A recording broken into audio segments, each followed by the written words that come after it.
Thank you. Good morning, everyone. I'm Eugene DiOrio, Vice President, Treasurer of the Greystone Society. And on behalf of all our board, all our friends, all our volunteers, we welcome you to our 9/11 ceremony. We're going to ask you to stand. The Girl Scouts will do the presentation of the colors, Pledge of Allegiance, and then please remain standing. We will then have the national anthem and an invocation.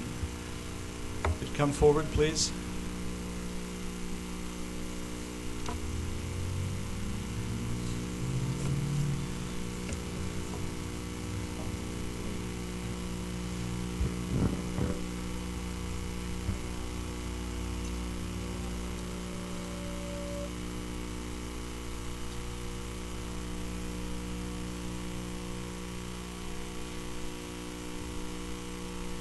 Color guard attention.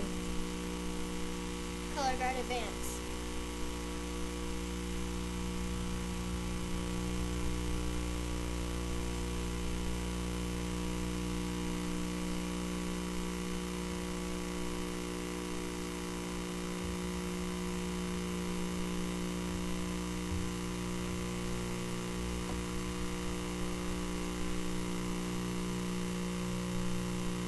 Color guard posts the colors. Color guard honor your colors. Would you please join me in the Pledge of Allegiance? I pledge allegiance to the flag of the United States of America and to the republic for which it stands, one nation, under God, indivisible, with liberty and justice for all. Color guard dismissed.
Particular to our soloist, Mr. Michael Spaziani, whose proud father is also in the band, and his younger brother. Michael has come down from his school at the choir school at Princeton, where he's studying to be an opera singer. Thank you for being with us today, Michael. Now we have our invocation. Bill Shaw of Life Transforming Ministries will do that honor. Bill? You may be seated. Let's pray. Father in heaven, we pause now to invoke your presence. We need your guidance and your strength. Our hearts are full of mourning, and we recognize we must be humble, repentant, and vigilant as we approach the memory of this day that's like no other. These trees that are in our midst once stood tall and proud at the foundation of one of the world's most recognizable achievements. Yet in an instant, these trees saw everything crash down upon them, including the many lives that were lost on that day. We felt that same crumbling in our spirits, and we still do whenever we remember. For a moment, evil and terror overcame. But over time, we've learned that through you, we can find genuine hope and healing through any circumstances. Only you have greater power than what you've placed in us.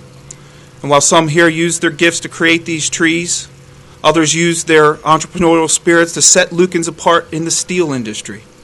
And we can be proud of our city's history, but only with the stark reality we're reminded of today. Everything of man is ultimately fallen, temporal, and in need of salvation. And as these trees lie flat here before us, we have hope for a new vision to emerge. And we declare that with your help, they will rise up again at the gateway to this city, showing our people and our nation that through grace, your grace, a healing can emerge from sorrow. And upon a sure foundation of God and family, we can attain true hope now and transform our tears into streams of life. These trees will once again stand, this time in the city of Coatesville, rising heavenward, a visual reminder of the prophet's vision for justice and righteousness, like a plumb line for all to see. God bless this gathering and in the city of Coatesville. In the name of Jesus we pray. Amen.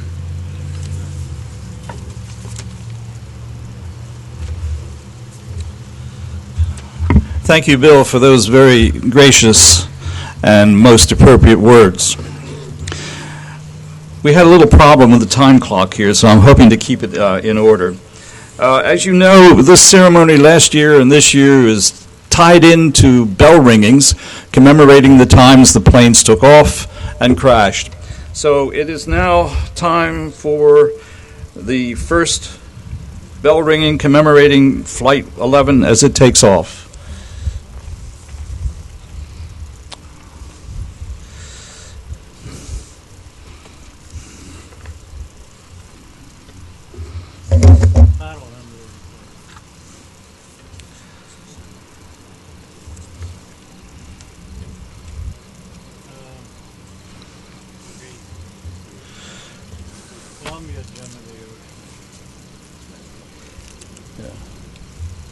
This thing isn't working.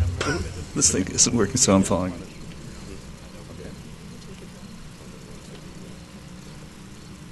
Right after one of the band plays after this, and then I'll bring you 802.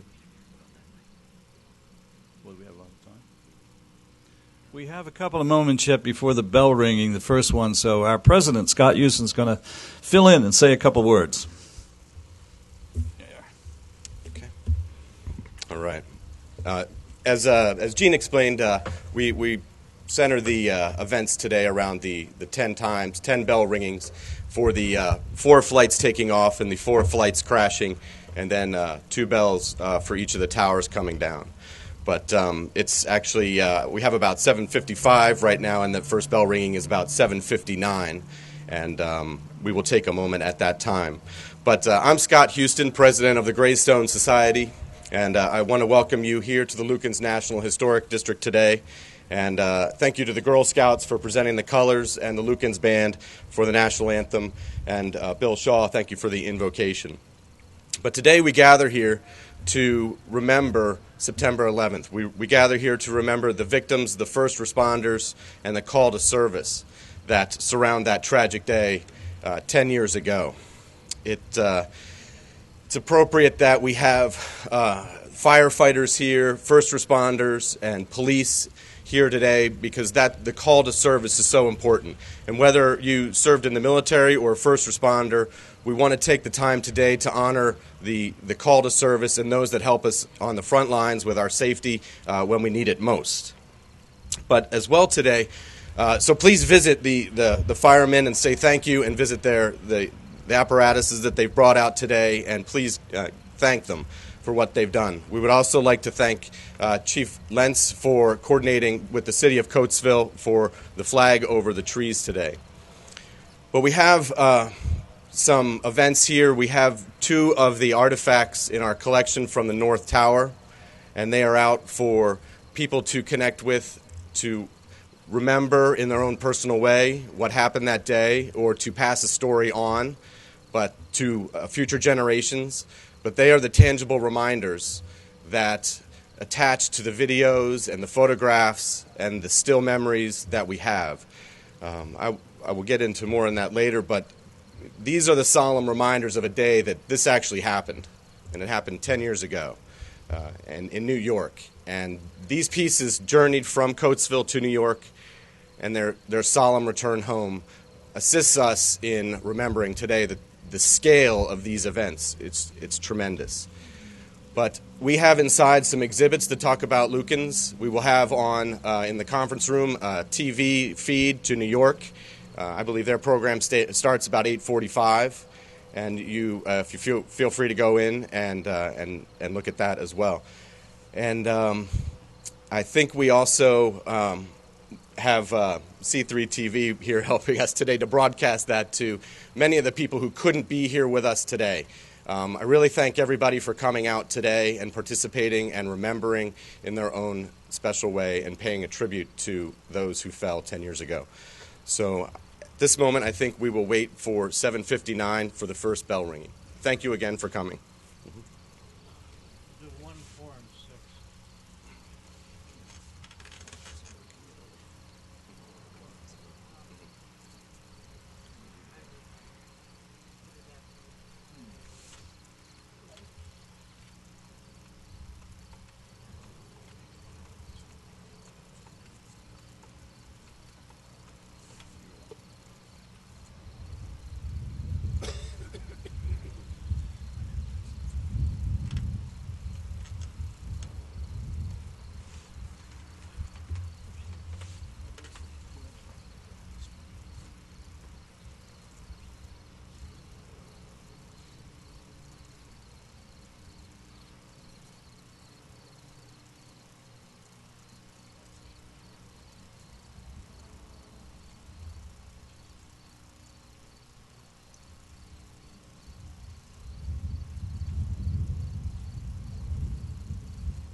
Time is now 7:59.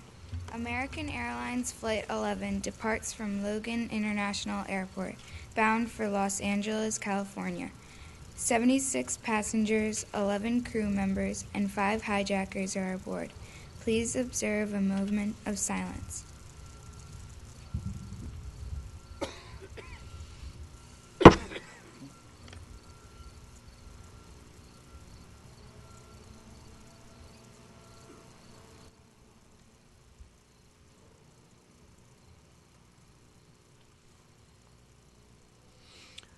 Thank you. That's the first plane taking off.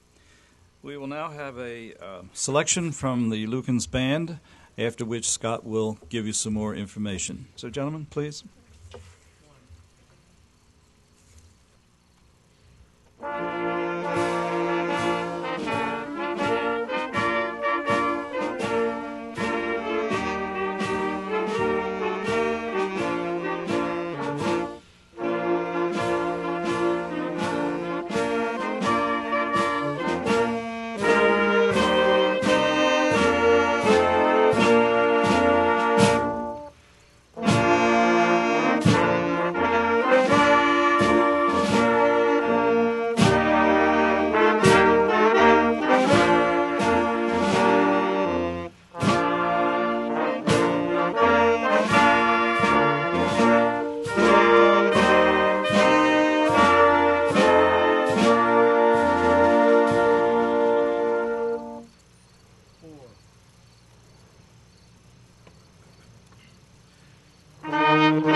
Thank you, Lukens Band.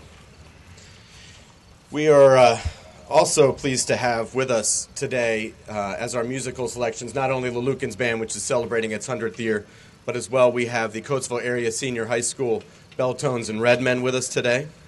And we will also hear from Heidi Eagle as well as Dr. Sibone Barnes as our featured musical selections helping us reflect. We also have today with us, we will be hearing from our elected officials from Coatesville, Chester County, and the state. And I do know that one change is that Senator Rafferty could not be with us today due to a last-minute change, and Joe Pitts, Congressman Pitts, will be speaking after 10 o'clock in his spot. But we will also recognize not only the first responders who are here today, representing the 343 firefighters and 60 policemen who lost their lives that day, but we will also recognize the salvage effort workers from Chester County who responded to the disaster. Our keynote speaker is Dan O'Deans, and he made it to 9/11. He made it to Manhattan, Lower Manhattan, on September 11th, and then volunteered for the next 2 months with the American Red Cross, and we will hear from him later on this afternoon, or later on this morning. But we will also recognize the Chester County residents who passed away that day during reading of the names and a moment of silence. And we would like to express that if anybody has any other connections to salvage effort workers or families of victims, we reach out to them to create a place of remembrance and a place of reflection. And these are events that will stay with us for a long time. So we are very happy today to have Dan representing the salvage workers. The other salvage workers that we have from Chester County, most of them are in New York today, being the 10th anniversary and a very important day. Most of them were invited up here, and Dan was very gracious to be with us today, so we thank him for that. The trees coming home was an important time for Coatesville and with the Port Authority of New York. These trees again represent the embodiment of the actual events that happened, and to work with the Port Authority of New York and to be in care of these artifacts and to have a maintained relationship with New York and the people who lost friends that day, who still manage the airports and the ports and keep our places safe. Again, this is a real tribute to not only the Lukens and Coatesville, but the people of New York. As we say, these pieces were made here, but they lived and died in New York, and they returned to us, and we have to do our best to commemorate them and honor them. But at this time, I might turn it over to Jean DiOrio to reflect on what today means and possibly the trees. So, Jean? Thank you, Scott. Well, I'll talk a bit later about the trees, but at this moment, we are going to introduce our first speaker, Mr. Joseph Hammack, who is president of Coatesville City Council. I think it's very important that we hear from the city. Joe, please. Good morning, everyone. How you doing? I'm not a very eloquent speaker, but I'll do the best I can. I have 5 minutes up here to do so. So, Ted, if I run over my limit, just wave your hand and I'll close it. September 11th, 2001. We who lived through that day can never forget. It was easy for me that day. I start out my day like every day during the work week. I get up at 4:30 in the morning. I get over at the Y. I play racquetball with my friends. After that, I swam for a half a mile and went to work that day. It was a beautiful morning on the way to work. I had breakfast at work, and then I went in and I started my daily day. It was like a normal day, taking calls from customers, orders. And then all of a sudden, we got a call from downstairs that something was going on up in New York. So we switched our computers over to the news media, and we turned our satellite radio over to the news media, and we were listening to the events that were happening. And it was a disbelief that this was happening to us, that Tower 1 had been struck, and then right afterwards, Tower 2 was struck. And then later on, through that morning, the Pentagon was hit. And then we found out that there was another plane in the air, that it was hijacked, and they didn't know where it was. And they were just grounding every flight in the areas through the whole United States, any flights abroad. I mean, we were in just like total shock and disbelief. Then Flight 93 crashed outside of Sewickley, Pennsylvania. The national news media didn't even know the exact location. They never even heard of Shanksville before, but it is right outside of Sewickley. The reason why I know Sewickley is we deal with customers out there. They had called us to let us know. You know, that morning was just unbelievable for us. At lunchtime, I went over to Applebee's restaurant with my friends, and we watched the news media on TV, and we just couldn't believe it. You know, our enemies that don't like us, they do it to us all the time. They strike us when when our guard is down. They always do that. Anyone in combat knows that lived through it.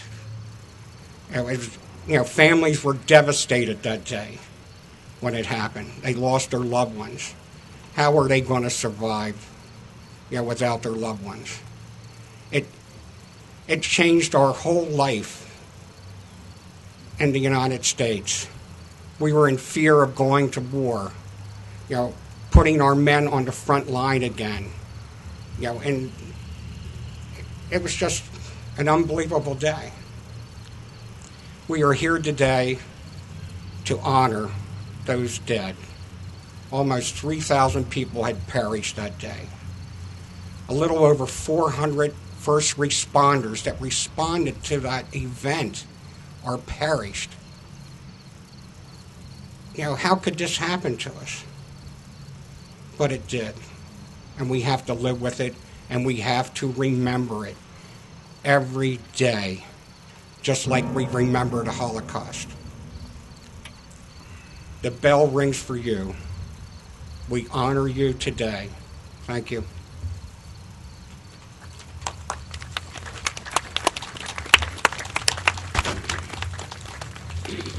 Thank you very much. We are grateful for your comments, and we have a couple minutes yet. Our next bell ringing will be 8:14, and I think I can talk a little about the steel, as Scott indicated to me. As all of you know, Coatesville lived and breathed as a steel community.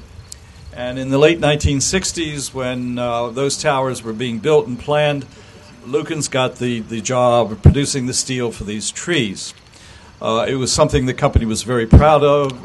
It was put into a lot of advertising. It was a very visible use of our steel.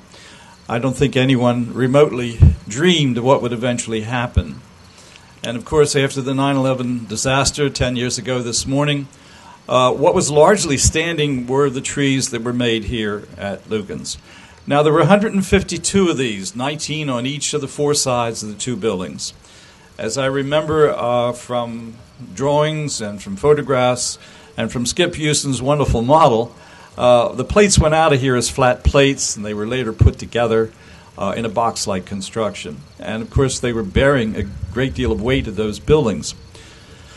So the collapse of the trees, the buildings left some of those trees standing, and it was horror, really.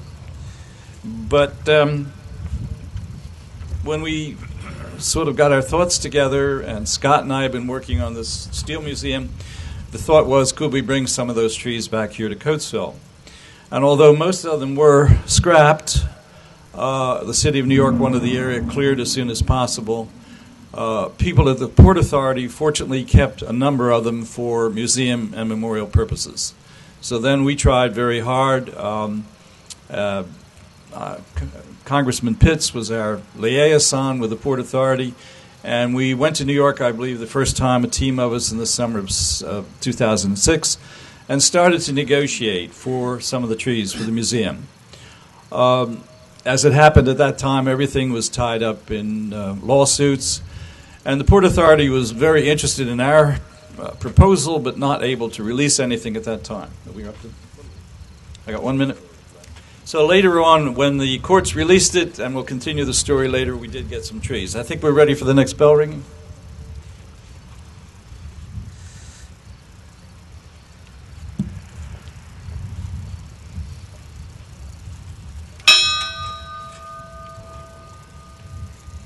The time is now 8:14. United Airlines Flight 175 departs from Logan International Airport bound for Los Angeles, California. 51 passengers, 9 crew members, and 5 hijackers are aboard. Please observe a moment of silence.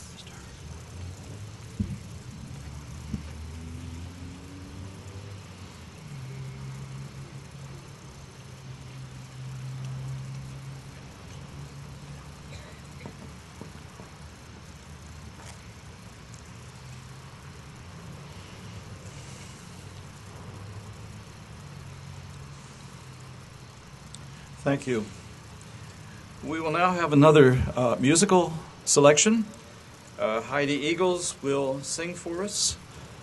Miss Eagles.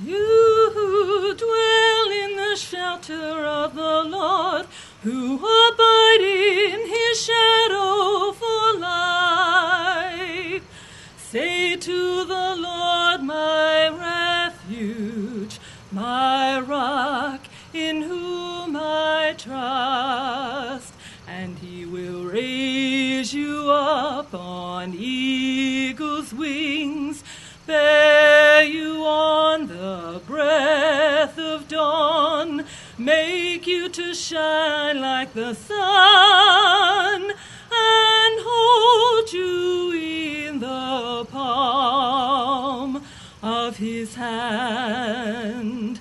The snare of the fowler will never capture you, and famine will bring you no fear.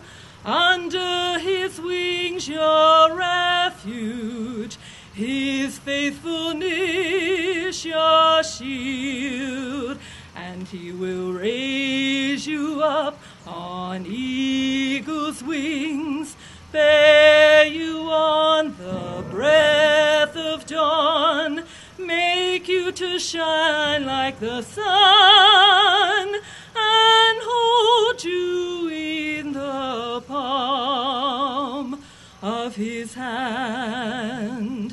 You need not fear the terror of the night, nor the arrow that flies by day. Though thousands fall about you, near you it shall not come, and he will raise you up on eagle's wings, bear you on the breath of dawn, make you to shine like the sun, and hold you in the palm of his hand. For to his angels he's given a command to guard you in all of your ways. Upon their hands they will dash your foot against a stone, and he will raise you up on eagle's wings, bear you on the breath of dawn, make you to shine like the sun, and hold you in the palm of his hand, and hold you in the palm of his hand.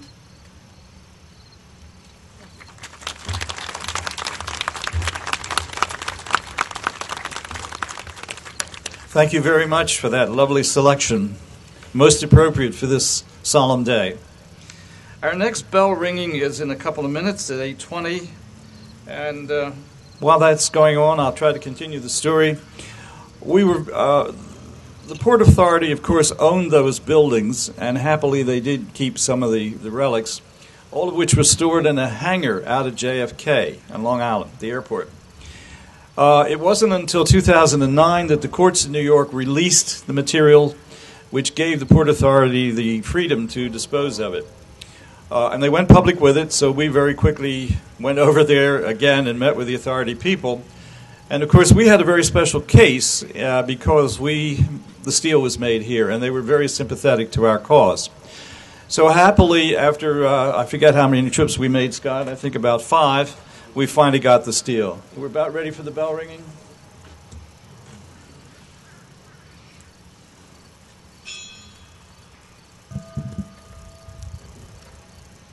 The time is now 8:20. American Airlines Flight 77 departs from Washington Dulles International Airport, bound for Los Angeles, California. 58 passengers, 6 crew members, and 5 hijackers are aboard. Please observe a moment of silence.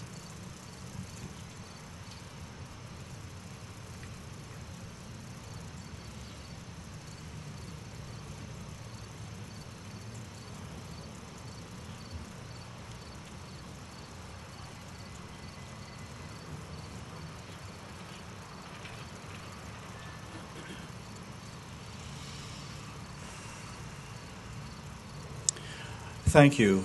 And now we will have another selection from the Lukens Band.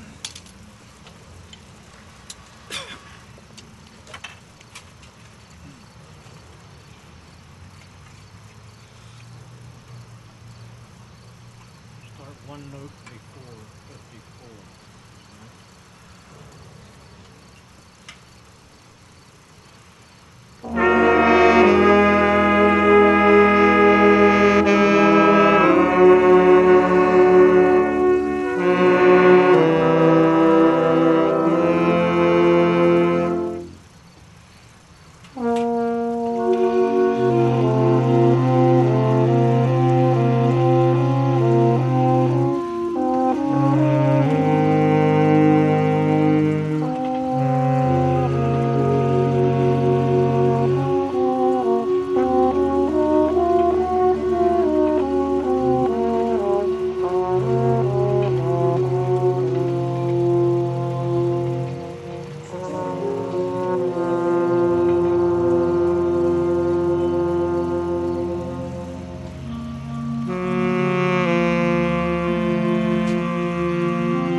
Thank you very much. What would we do without the Lukens Band? They are invaluable to us. It's now my pleasure to introduce our next speaker, Senator Andrew Dinniman, who is with us this morning.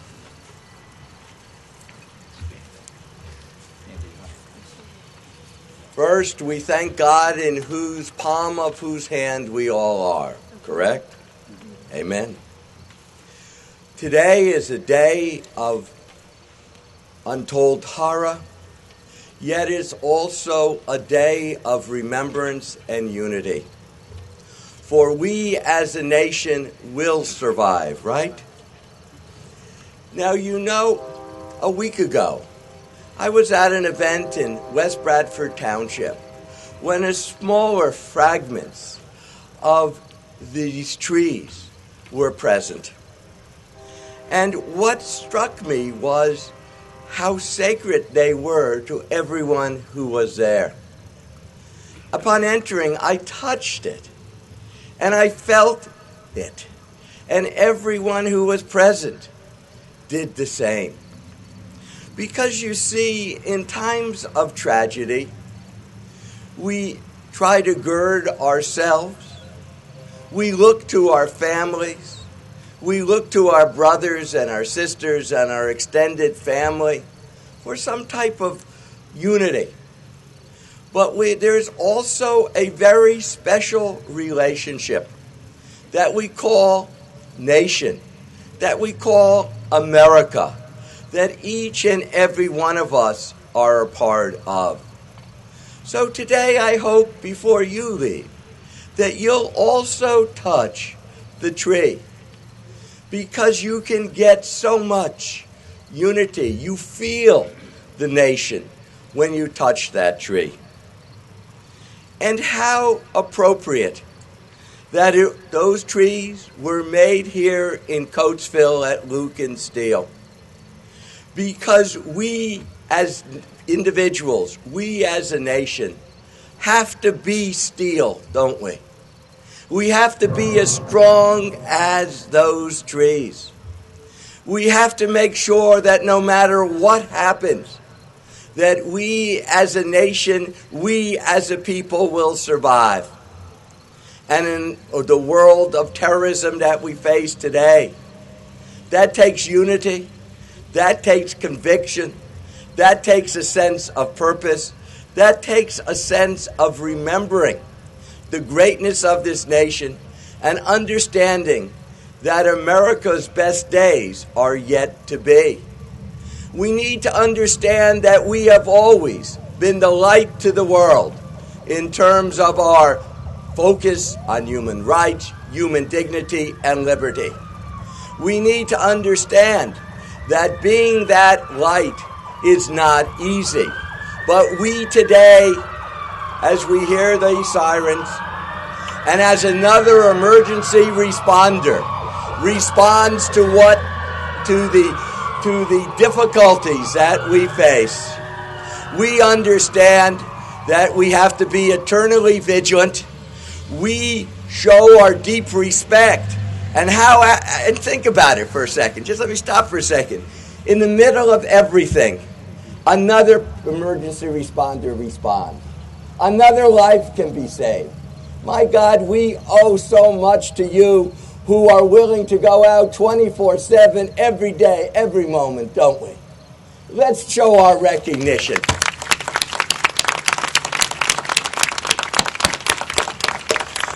And finally, you know, today is a day when many of you would be in church. And in church, we often shake each other's hands as a sign of peace, as a sign of unity. Well, I'll tell you what. Today, I want you to do something more than shake someone's hands. I want you to get up. Will you get up for a second, please? And I want you to understand the only way to survive is to be together. We have something very precious that we've given the Lord and will continue to give to the world. And that is our concept of human dignity, liberty, and freedom. And in today's day of remembrance, just don't shake the hand of your brother and sister, but give them a hug, will you? Come on, let's go. Give a hug to each of your brothers and sisters.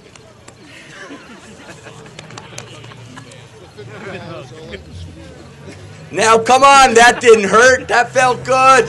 Feel them. Feel each other.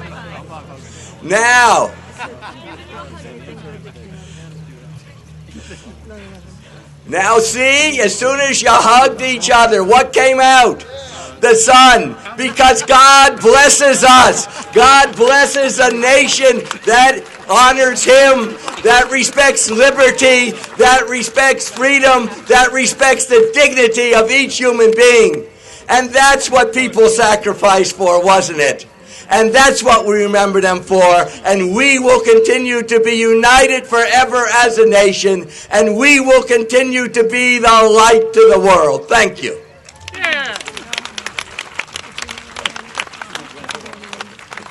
I think we all know that Senator Dinniman had a lot of power, but I mean, having the sun come out in the middle of that speech, I mean, that took something. No, it's the unity that did it.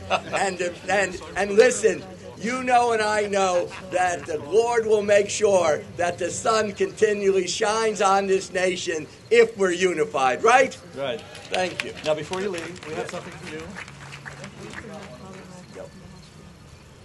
This volume was prepared last year to commemorate the 200th anniversary of steelmaking here in Coatesville. So we want you to have a copy, of course. Well, we will remain as strong as that steel and survive. Thank you, Jim. Thanks, Andy. All right. It's now about 8:29, and I'm going to call Rich Smith to come up. Rich is a longtime veteran and still very active at the steel company, extremely knowledgeable about the details of production and mills, and we're going to have him say a few words about the steel business. Rich? Thank you, Gene. Wow. I don't know if I can top that sun coming out. The only way I could would be to make it rain, and I'm going to save that for another day. Gene has been telling the story of how the trees came back to Coatesville. I'm going to tell a story about the trees before they left Coatesville. The story of the trees from the World Trade Center is a unique tale, the seeds of which were planted long before these famous trees bloomed in Lower Manhattan during the summer of 1968. Lukens had a long record of providing plates for unique projects throughout its long history. After World War II, the company had invested heavily in modern equipment, and its new facilities allowed it to provide steel plates for the Walt Whitman Bridge in Philadelphia, which opened in 1957, and the first nuclear-powered aircraft carrier, the USS Enterprise, in 1960. The actual fabrication of the support columns for the World Trade Center was performed by a company named Pittsburgh Des Moines Steel, also known as PDM. Lukens had worked with PDM on previous projects, including one you might recognize, the St. Louis Arch, which PDM had built in 1965 with stainless steel plates rolled here in Coatesville by Lukens. The tree-like columns that supported the outer walls of the World Trade Center began in the same fashion that all plates rolled in Coatesville began, as recycled scrap metal.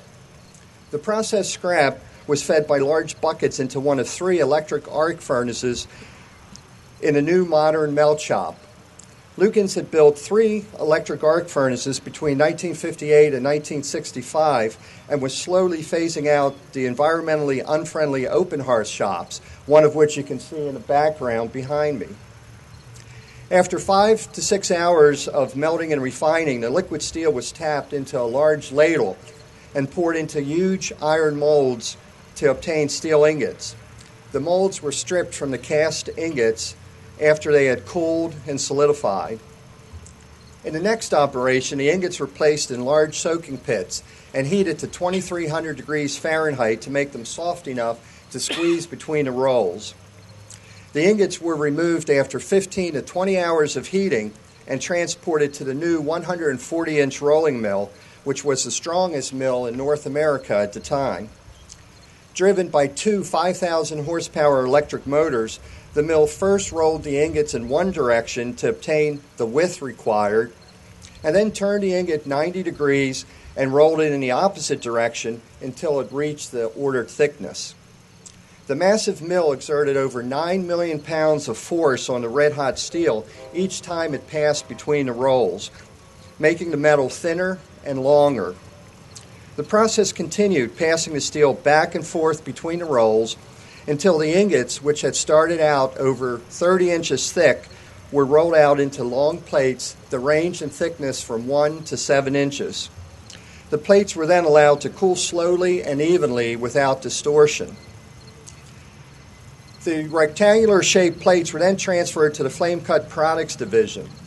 There, the unique fork-shaped designs were gas-cut from the plates, using a special machine to trace the shape of the tree with an electric eye that followed a full-size pattern.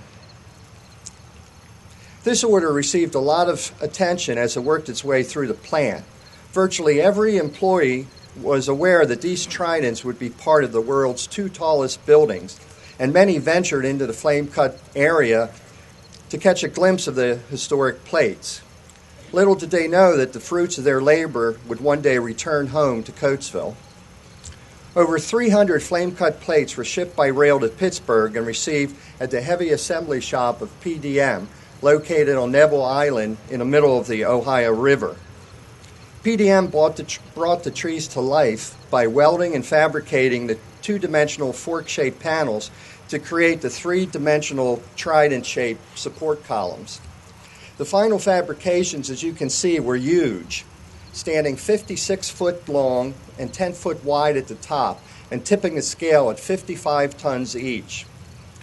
The 152 trees made their way from Pittsburgh to Manhattan by rail. There they were placed in their designated position, stretching from the 4th to the 9th floors. They sat atop columns that reached from bedrock to the 4th floor, which were fabricated by the Atlas Machine and Iron Works. After the devastation of 9/11, a solitary silhouette stood guard over Ground Zero. The only part of the Twin Towers that remained standing was a grove of trees, whose seeds were produced in the mills of Lukens Steel in Coatesville, whose limbs were nurtured to life in the assembly shops of PDM in Pittsburgh, and then were planted by the Port Authority of New York. They were not made of the highest strength steel that Lukens could have produced, yet somehow they survived. When America needed a ray of hope in the aftermath of the devastating tragedy, the trees stood tall. And today, as a new monument of our resiliency takes shape at One World Trade Center, we are proud to say that a new generation of steelworker has provided over 5,000 tons of steel for that project. Your mother may have told you that money doesn't grow on trees, but I am sure that memories do grow on trees. These trees will continue to be a reminder of our strength and determination to overcome any and all obstacles that challenge our freedom. Thank you.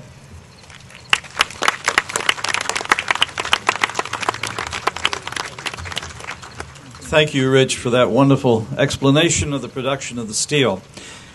It's now my pleasure and privilege to introduce our next speakers, the county commissioners, Commissioner Cazzone, Commissioner Farrell, and Commissioner Costello. If you'd all please come up.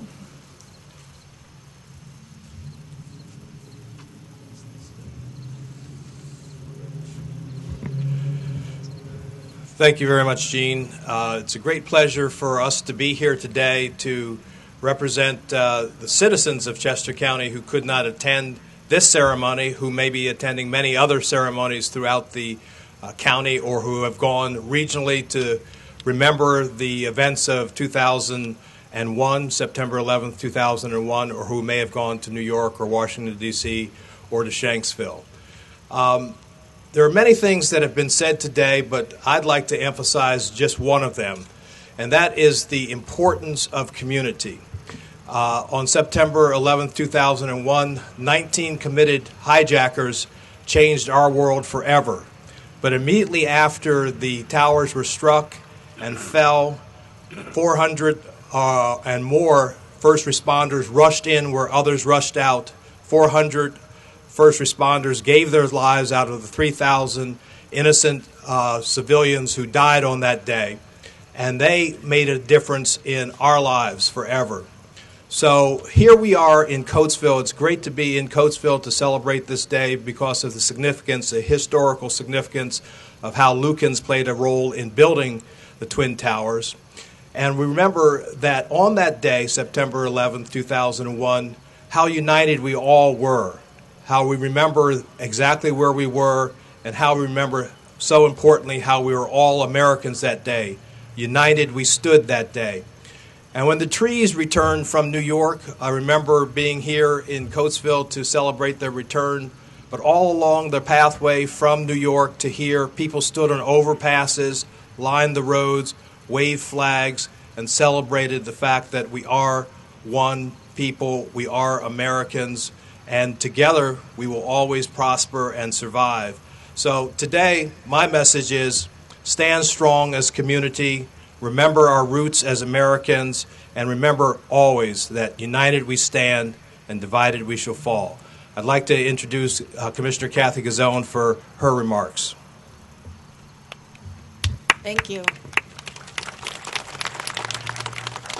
You know, today we remember the thousands of people who died, the people who died in the buildings, in the Trade Center and the Pentagon, the people who died in Shanksville, the hostages on the planes that hit the buildings, the law enforcement officers, firefighters, EMTs, all the first responders who, as Terrence said, went into the building when everyone else was trying to get out, the innocent bystanders that were killed by debris or by dust, and the new victims, the rescue workers and the cleanup workers who are now suffering from mysterious illnesses that are either crippling or killing them. It's important for us to remember. It's important for us to remember those people that died, those families, the ones that were left behind. But I want to tell you a little story that you may not have heard because I didn't even know until about a week ago about a different kind of tree. There was a pear tree that was planted at the World Trade Center over 30 years ago. And weeks after the attacks in the rubble, an 8-foot remnant of that pear tree was found with all of its branches gone and its stump scorched, but it was still alive. The New York City Parks Department took it to a Bronx nursery and planted it where it started to thrive. And then last year, in a storm, it was completely uprooted. But they replanted it, and it thrived again. Pardon me. It now stands as one of the hundreds of trees that are planted at the memorial site in the World Trade Center in New York City. And I'd like to think of that tree as a symbol of the American spirit. They can try to break it, but we will survive. They can try to uproot it, but we will survive. And when we work together to help each other, we will absolutely survive. So as we remember the fallen today, let us also remember that tree and the American spirit and how when we work together we can accomplish amazing things. Thank you. Good morning, everyone. For those of you that read the Daily Local every day, over the past week you have become very well informed about this county's response and sacrifice and contribution 10 years ago today, helping respond to those tragedies in New York City. And there was a particular comment by someone from Southern Chester County, an emergency management coordinator, who said that we as a county are prepared, even more so today, in terms of the training and the resources that our country has provided over the past 10 years in responding to future tragedies, if and when they may occur. And right here, right now, I'm reminded of a facility about 2 miles away, the Public Safety Training Facility, which will open in the coming years. And in a certain respect, that's really our testament as a Commonwealth and as a county and here in this city to the fact that we need to make sure we are prepared, not just for a terrorist attack, which is very important, but for any sort of response that's needed to make sure that you remain safe. Less than a mile up the road, 5 years from now, there may be a brand new Amtrak station, and to the left of me, less than 500 yards away, there might be an indoor bicycle facility unlike any other on the East Coast. And you may wonder, why am I talking about an Amtrak station and a velodrome that may one day grace this city? To me, it's because 10 years ago, the assault on our freedom was as much an assault on our way of life and our optimism. And all we did when that happened, we did a lot, rather, I shouldn't say all we did. What we did is we doubled down, and we said we're not going to allow them to destroy our way of life. They're not going to take away our optimism. And what that means here in Chester County and in the city of Coatesville is we're going to continue to build, and we're going to continue to inspire hope, and we're going to take that hope and we're going to turn it into action, because we're all Americans and we love one another. We believe in a good quality of life, and we believe that our best days are ahead of us because of the sacrifices that were made in decades and centuries before, 10 years ago today, and the sacrifices and the commitment that so many have made over the past 10 years to make our country safer and more free for all of us and for future generations. So it's an honor to be up here today with my colleagues and with all the men and women in uniform this morning. And I just have to say, this is just an absolutely beautiful ceremony, and what you folks do to put this on is really touching. Thank you.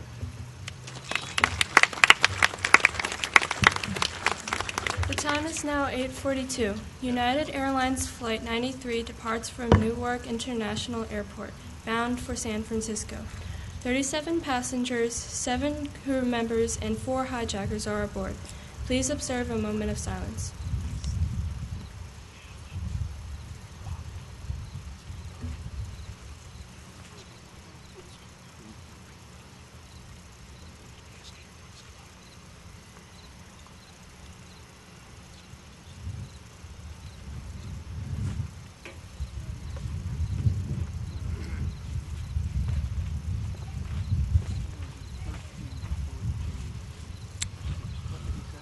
Thank you very much, and we are grateful to the commissioners for their presentation.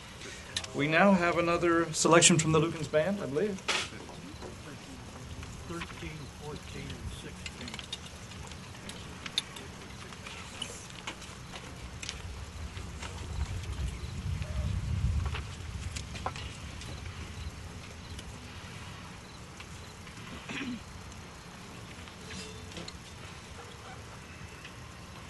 Precious soldiers.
Thank you, gentlemen. Lovely as always. We're about due for the next bell ringing, Flight 11, 846.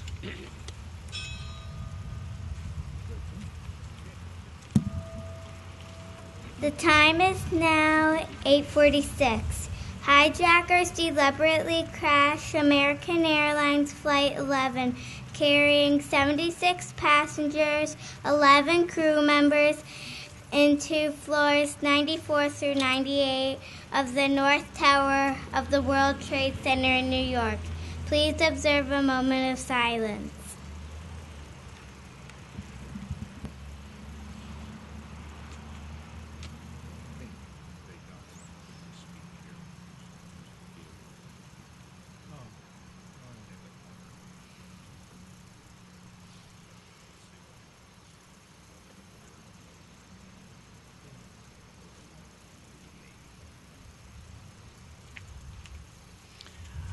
Thank you. Our next musical selection is very special. It's from the Bell Tones from the high school, and I think it's especially appropriate to have these young people with us today who are the future of this community. So,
of autumn air, brisk and clean and cold. Oh, for the chance to travel where the seas are blue and bold.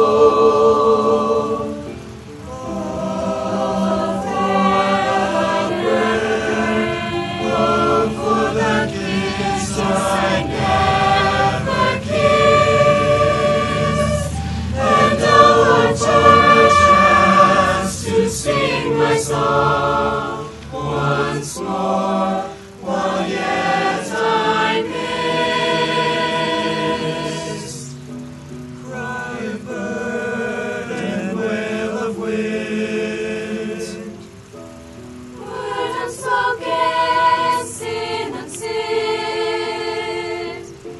a night to dance, a hill to climb, the chance to sing while there is time.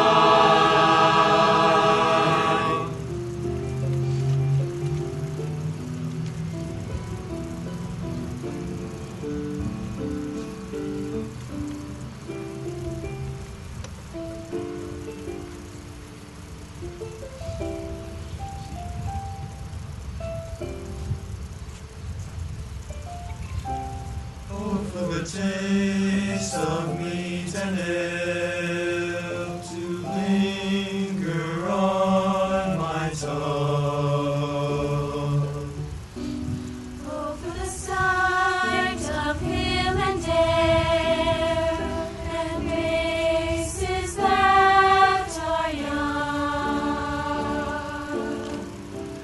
Oh, for the hand of one I love, the time to bloom and grow, and a chance to sing my song once more before I go.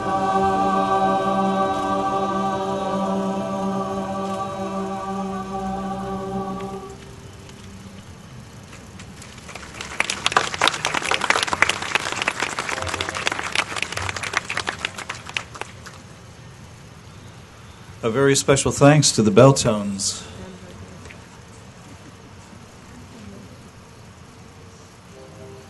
I think a big round of applause, please, for these children. They did a beautiful job for us.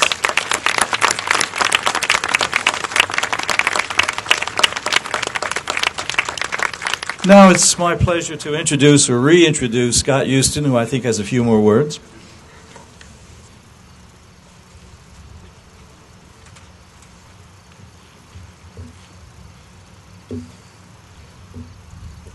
Make sure I know what time it is. And we want to take this time to again thank the first responders. Today it looks like we have approximately 60 to 70 first responders here, again representing 343 firefighters and police who gave their lives over 10 years ago today. And again, I would like to thank Coatesville Fire Chief Lentz for not only coordinating the flag, but reaching out to the various fire companies who are here today and coordinating those services. I would also like to thank Kevin Anderson for providing me with a list of all of the companies that are in attendance today. And I would like to recognize them and the people. I had Westwood crossed out, but you saw them go out of town. And Downingtown did a drive-by. I believe they're working back up today for the city of Coatesville. So obviously you can see that when you need these people, they need to get there in a hurry because things aren't going so well for someone. And these are our frontline providers. But today I believe we have the Coatesville Fire Department with 10 people. We have the Pomeroy Fire Company with 10 people. We also have Modena Fire Company represented with 15. We have Wagon Town Fire Company represented with 10 people. Honeybrook Fire Company with 6. The Alert Fire Company. The Telford Dive Unit has been here with us over the past years, and they are again represented today. East Brandywine Fire Company with 20, Thorndale Fire Company with 10 people, and Twin Valley Fire Company for 5. So again, these people not only represent Coatesville, but the surrounding region. And it's great to have all of these people represented here today. So again, please take time right now to applaud and thank them for their efforts.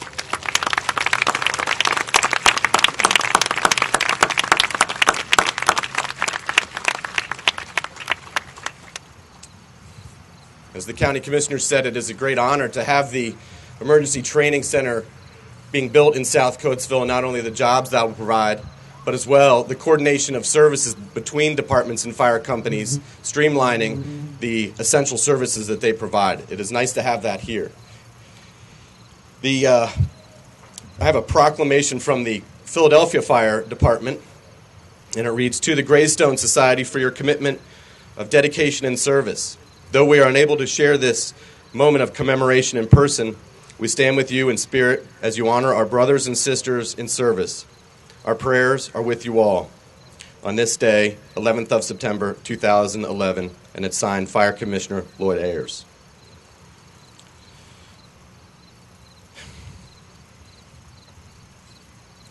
At this time, I think it's appropriate to read the names of the people associated with Chester County who passed away that day. Christopher Clark, 1967 to 2001. He was born in Devon, and Christopher was a bond trader on Sandler O'Neill Property Partners on the 104th floor of 2 World Trade Center. Kevin Marlowe, 1973 to 2001.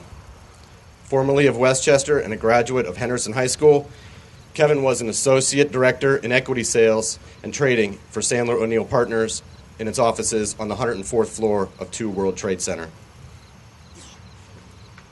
George Smith, 1963 to 2001.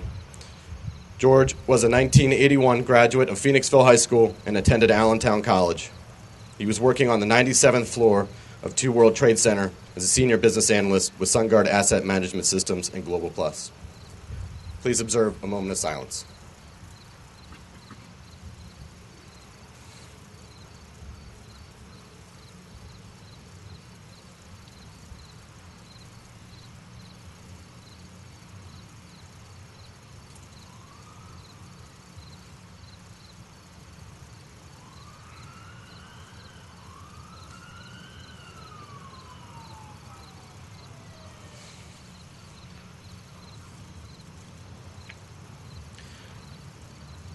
We are also proud to have many Chester Countyans who served in the salvage efforts following 9/11, some of whom are not here today, but they are represented.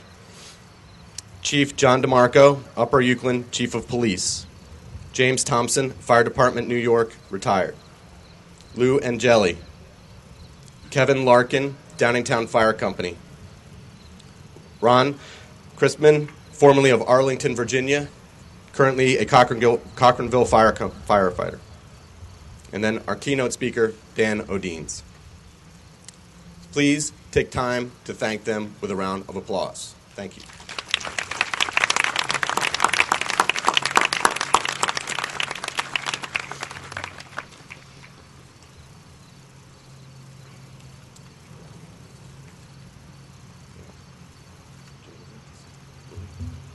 Okay, thank you.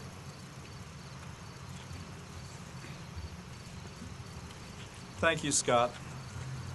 I think it was very important that you read all those names. Working for this program with Scott, I know how deeply he feels about the entire situation. It's now my pleasure to introduce our next speaker, Congressman Gerlach.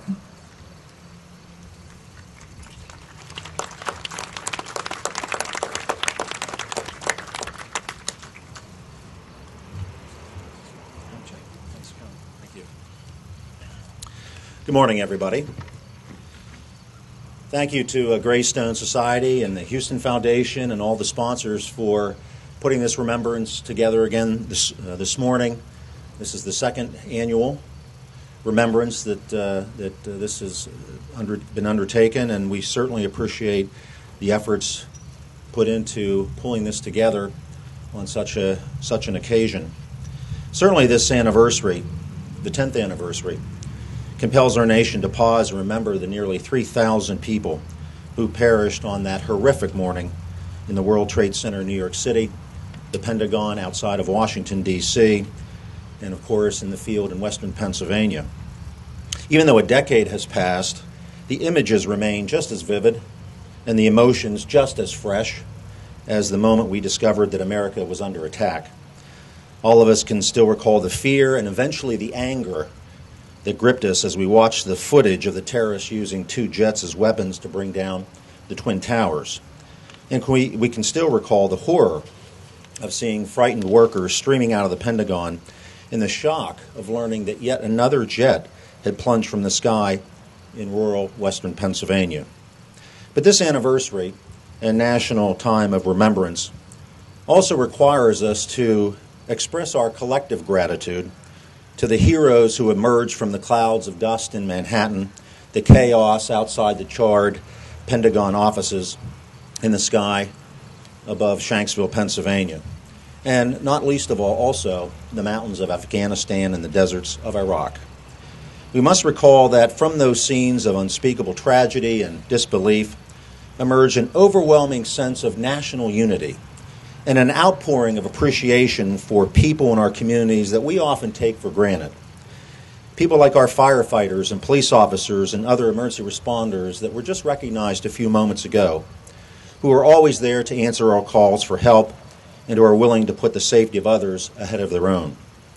Ordinary people who perform extraordinary acts of bravery, like the responders on 9/11 and the passengers of Flight 93 who realized that they had to storm the cockpit of their hijacked plane and became the first Americans to fight back against extremists hell-bent on terrorizing our country and indiscriminately killing our citizens. And of course, the people who were right after 9/11 answered the call to duty, who voluntarily put on our country's uniform as a member of the United States military and have proved every single day since then that they are willing to give everything they have in service to others. So we shall be eternally grateful to those who serve us in many different ways every single day, here in Chester County, here in our nation, and across the world. And if we have one resolve that we come from this morning, let it be to not only recognize and pay tribute to those that perished on 9/11, but also those that serve us every single day. And let that be a reminder that service to others is service to ourselves. And for that, we should all be grateful, and we should all remember every single day. Thank you for doing this ceremony again this morning, and let's all remember those that perished, their families, and those who continue to serve. Thank you.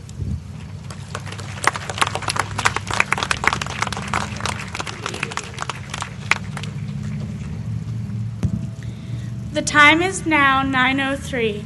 Hijackers deliberately crashed United Airlines Flight 175 carrying 51 passengers and 9 crew members into floors 78 through 84 of the South Tower of the World Trade Center in New York.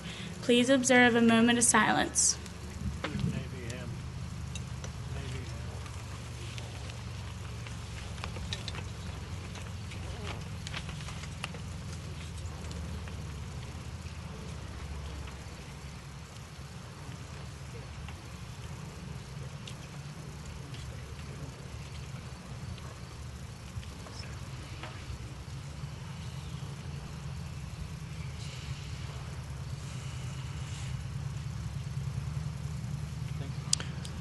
Thank you. We're now going to have another selection from the Lukens Band.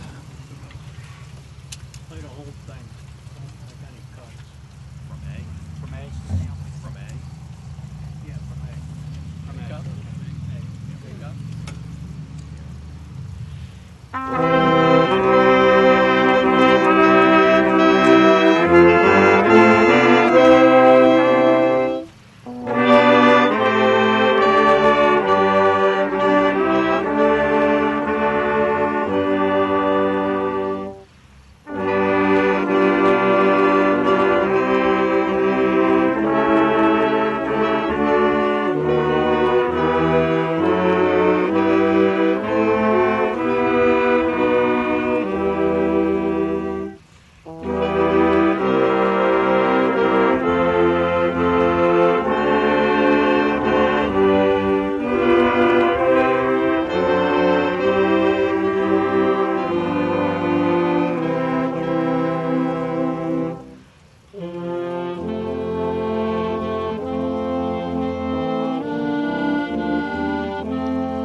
Thank you to the Lukens Band for that very solemn and appropriate number, so fitting for this occasion. It's now my privilege to introduce our keynote speaker, Mr. Dan O'Deans. And if you've seen his program, he has quite a lot of wonderful background. Presently serving as Executive Director of CPR3, a mission that breathes life and hope into the world through relief, rehabilitation, and development. His background includes being a first responder to America's two worst crises, 9/11 and also Hurricane Katrina. He's a trained and certified supervisor, CPR instructor with the American Red Cross. He was a lead supervisor with them, leading 10 counties and 8 major mass care shelters in Shreveport, Louisiana. Also heavily involved in Haiti since the earthquakes, and having now built 550 homes and shelters, regularly providing clean water through filters and wells, and house the church, schools, and skill development. He's a graduate of the Philadelphia Biblical University, Grace Theological Seminary, and serves as youth pastor in South Bend for 10 years. He's got a long list of beautiful accomplishments, and we are thrilled to have him here as our keynote speaker. So if you please come up.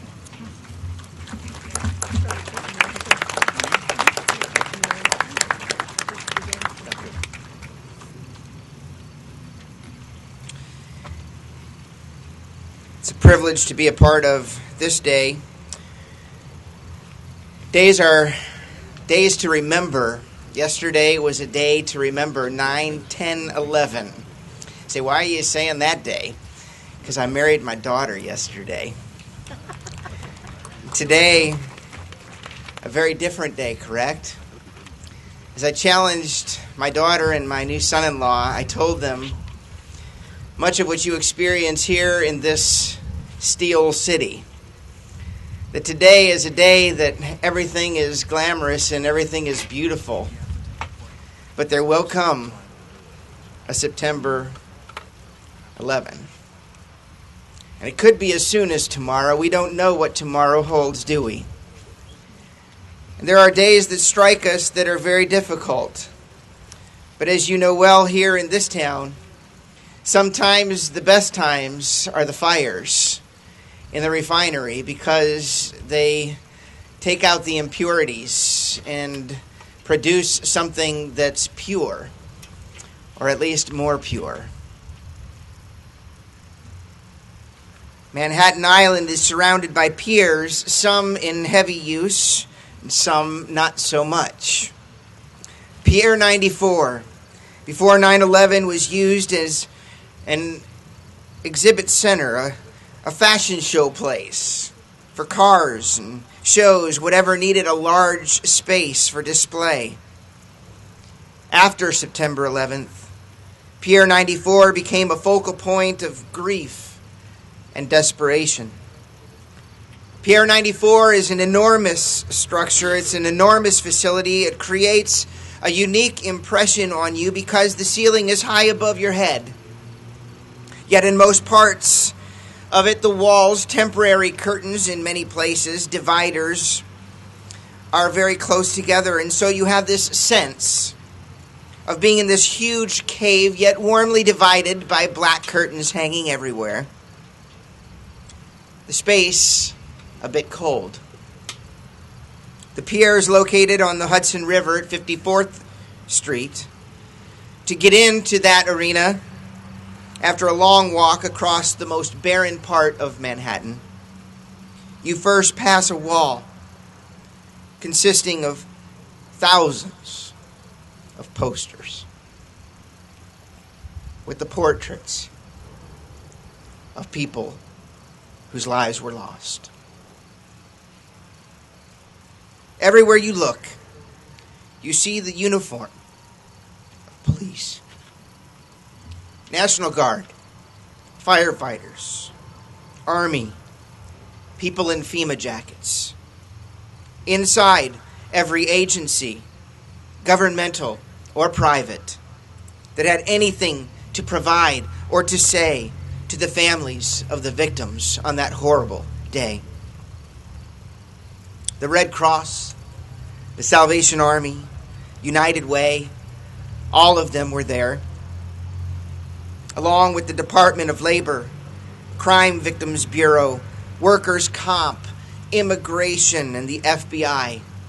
Mental health workers, chaplains were everywhere, looking for signs of despondence or distress, or simply for people who are sitting alone and look like they might need just some company, somebody to hold their hand, to put their arm around. Pier 94 was divided into two sections, one for those who had lost family members, the other for those who had been injured, had lost work, or had otherwise suffered because of the tragedy. On the first day that it was opened, we were unprepared and we were overwhelmed. The line of applicants back down the street for half a mile. I would arrive at Pier 94 around 7 a.m. I would leave around 11 p.m. I would sit at a table serving the Salvation Army. I would sit across the victims of all of the countless people. In Pier 94, an applicant could find every relief and assistance agency the city offered, most national agencies as well. The main organizations were the Red Cross, the Salvation Army, and Safe Horizon, New York's agency for the provision of direct assistance. There was legal advice. There was psychological help. There was health assistance. Valid applicants could get immediate help in the form of checks or vouchers. I remember the time in the first few days where we were able to hand out whatever resource we have to its highest degree. And I remember my supervisor whispering in my ear. And so I'm sitting across the table of the person who would receive the highest amount of resource that we were allowed to give, and the next person in line that I would have to tell when the resources stopped pouring in. Those were difficult days. In addition to the dozens of helping agencies, there were therapists, psychological and massage available. We frequently identified people in the lines who were stressed beyond their personal limits. We would go to them and quickly talk to them, take them back to a quiet area. At times, we had to deal with hostile individuals who couldn't stand the long waits and all of the paperwork that had to be filled out. It was my job to sit at a table representing the Salvation Army, and across from that table, as I've said, were these countless people, dear people, whose lives were turned upside down, inside out.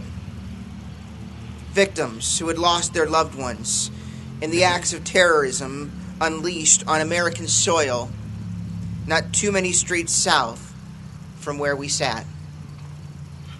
I would take their information, I would share my love, I would provide the services and the resources that the Salvation Army was assigned to assist with, and I would often pray for the families whose lives were now in turmoil. The emotional intensity at Pier 94 was unceasing. All kinds of people, stockbrokers, limousine drivers, lawyers, investment analysts, waiters, all desperate.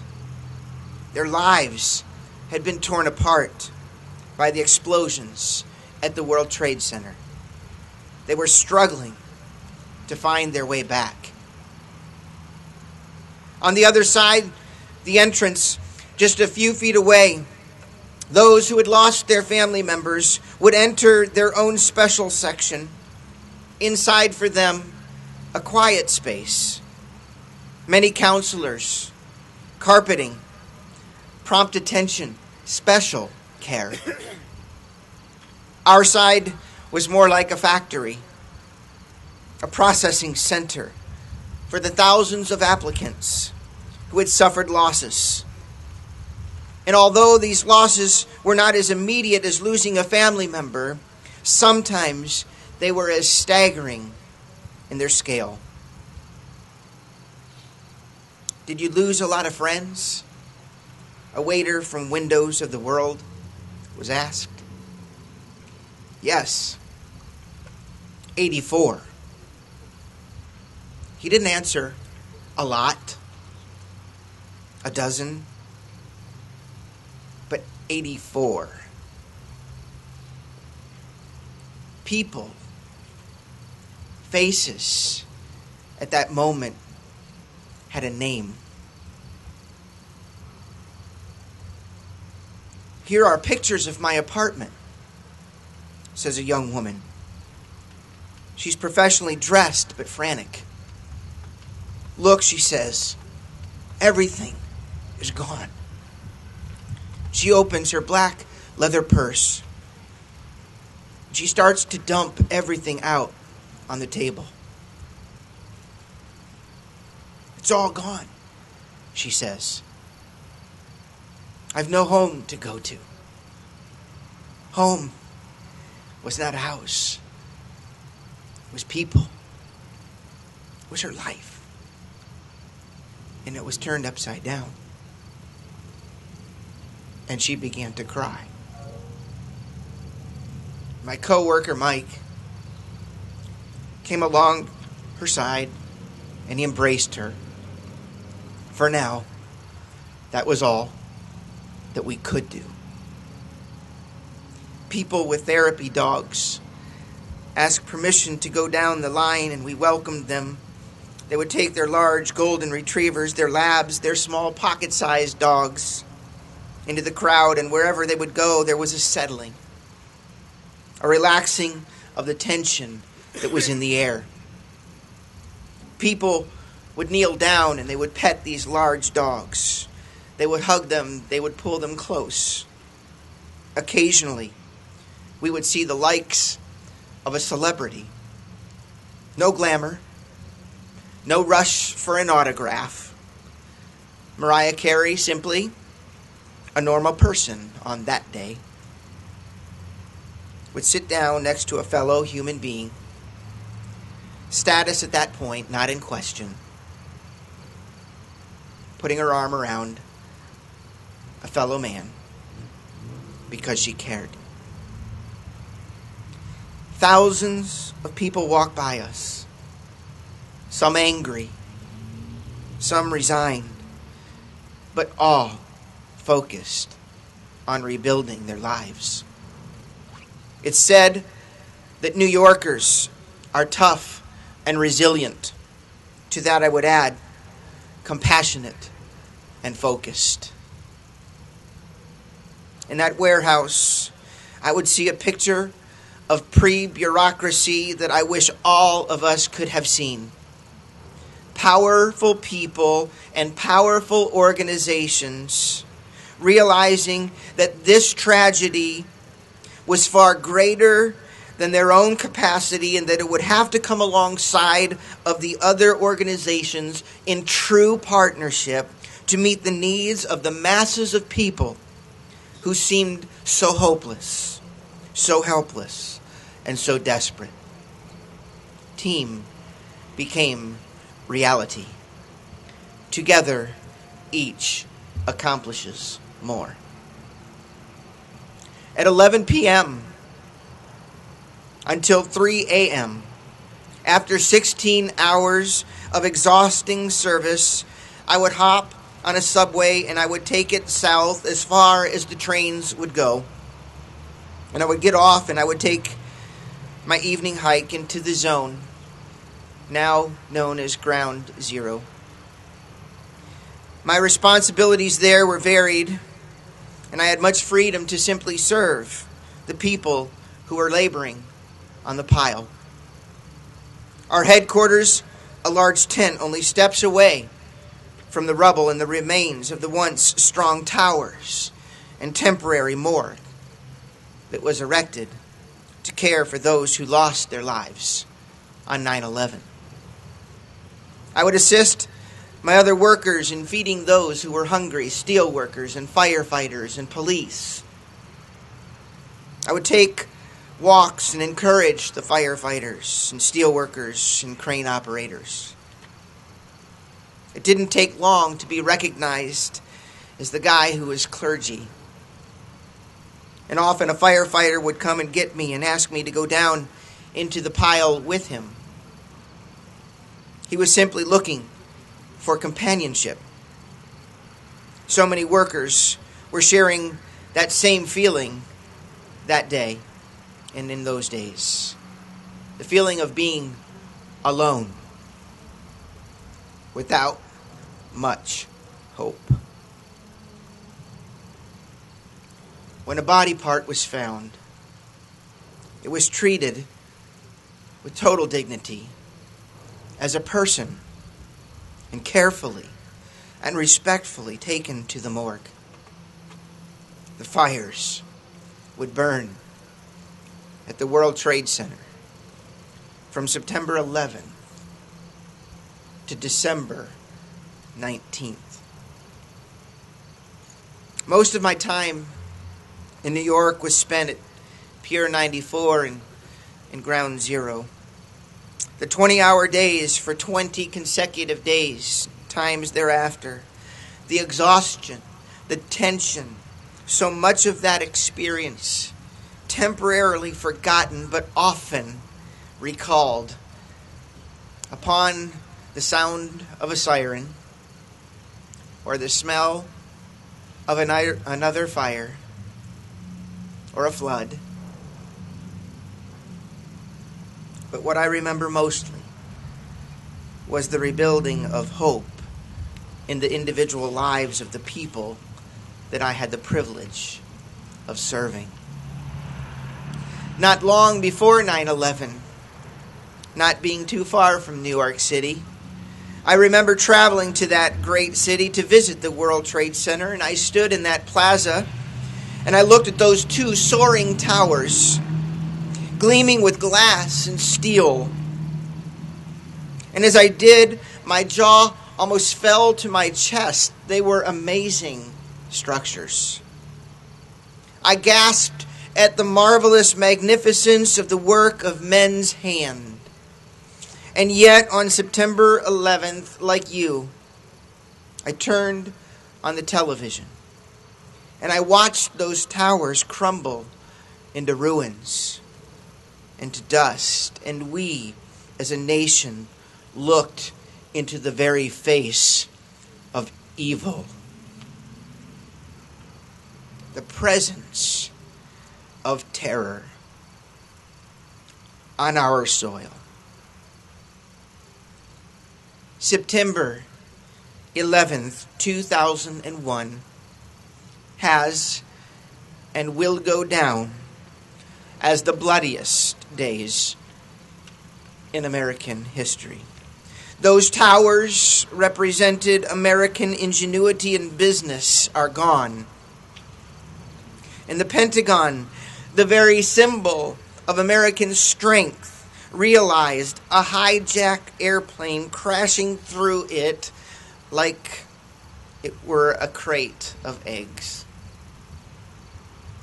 We as a people had to think and we had to pray as we watched fellow Americans run through ash-covered streets, fleeing for their very lives.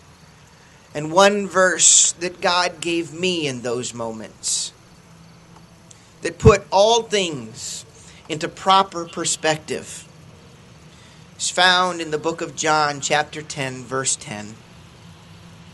It says, "The thief comes to steal, to kill, and to destroy." But there's hope.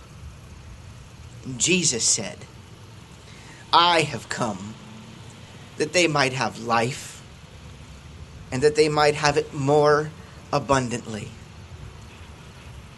And that at the end of all that came down stood a strong tower of steel in the shape of a cross. And anyone who was there looked to that cross as a symbol of hope, of strength. As a first responder to this horrific event and as a pastor, people were asking hard questions, difficult questions, very real questions. One man asked me bluntly, where was God when all of this was going on? I said, friend, I'll tell you where God was not. God was not up in heaven, pacing about, wringing his hands, saying, what am I going to do? God is still on the throne. Another asked, why did God do this? And I told him emphatically that God did not do this. There was a word of hope. We have to also remember the ultimate reason for that which we base our hope upon. I'm grateful for a scripture that has such balance. Our nation was shaken to its knees, but some things cannot be shaken. Everything that man makes can be shaken, including steel. It's all premature rubble. But I want to mention three things that will never be shaken. God's kingdom cannot be shaken. There is a kingdom that cannot be shaken. I've read of sailors who were shipwrecked in stormy seas. It was nighttime and they didn't know in which direction land was.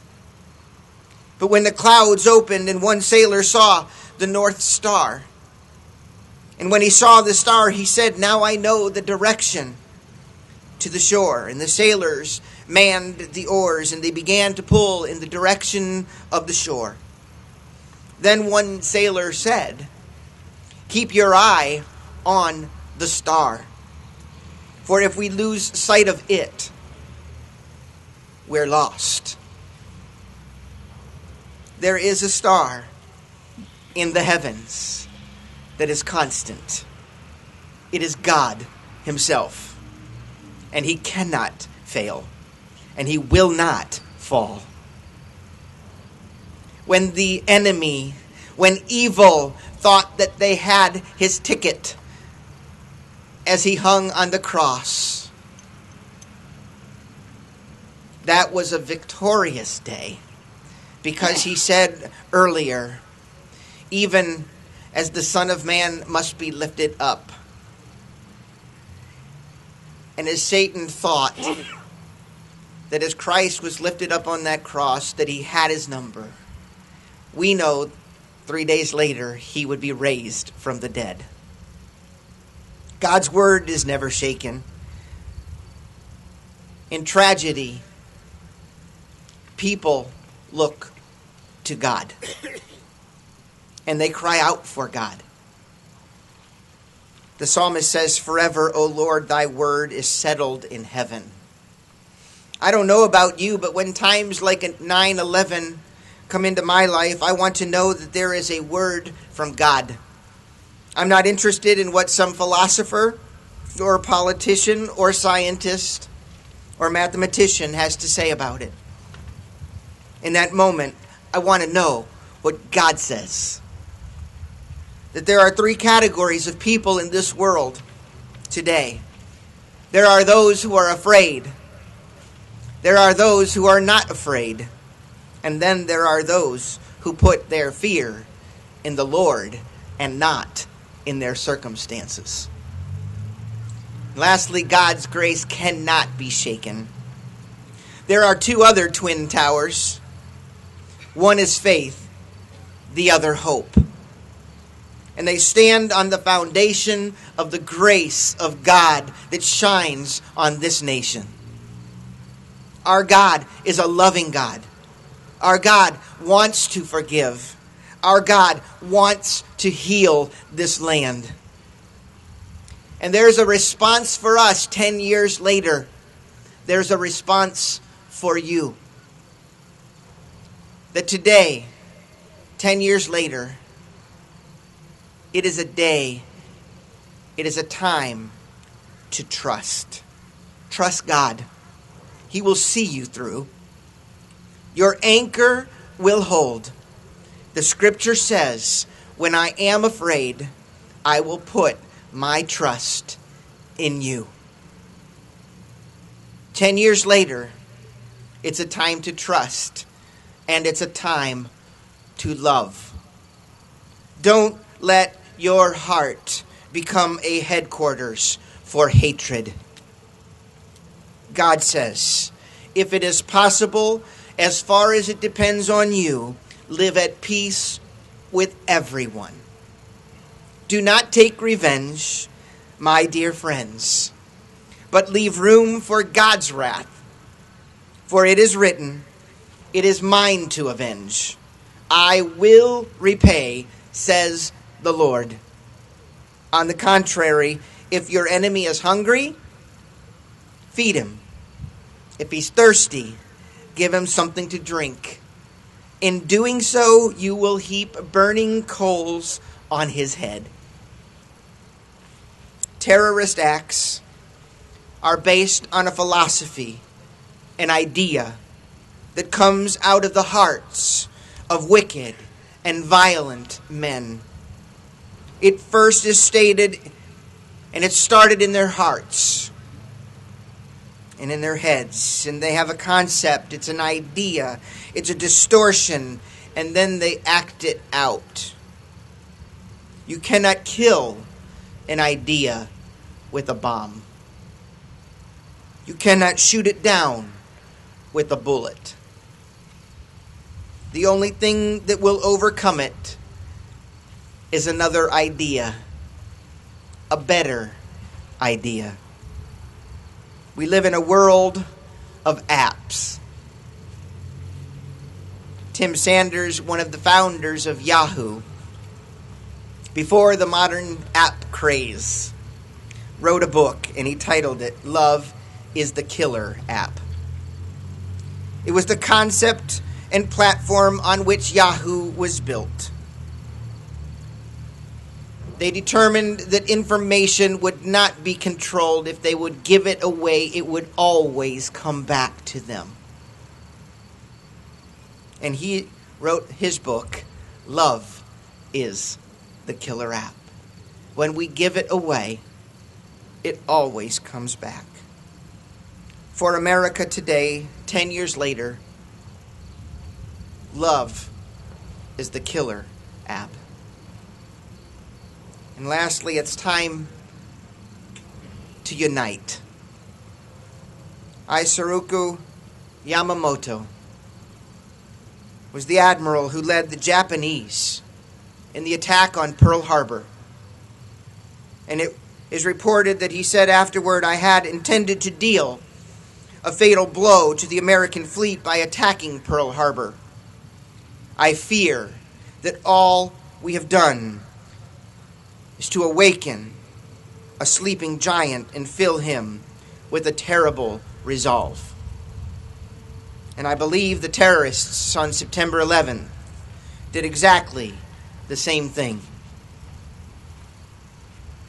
They awakened a complacent, perhaps arrogant, sleeping giant who was humbled and shaken to its knees, whose eyes were forced to turn to the one who holds all things together in his hands.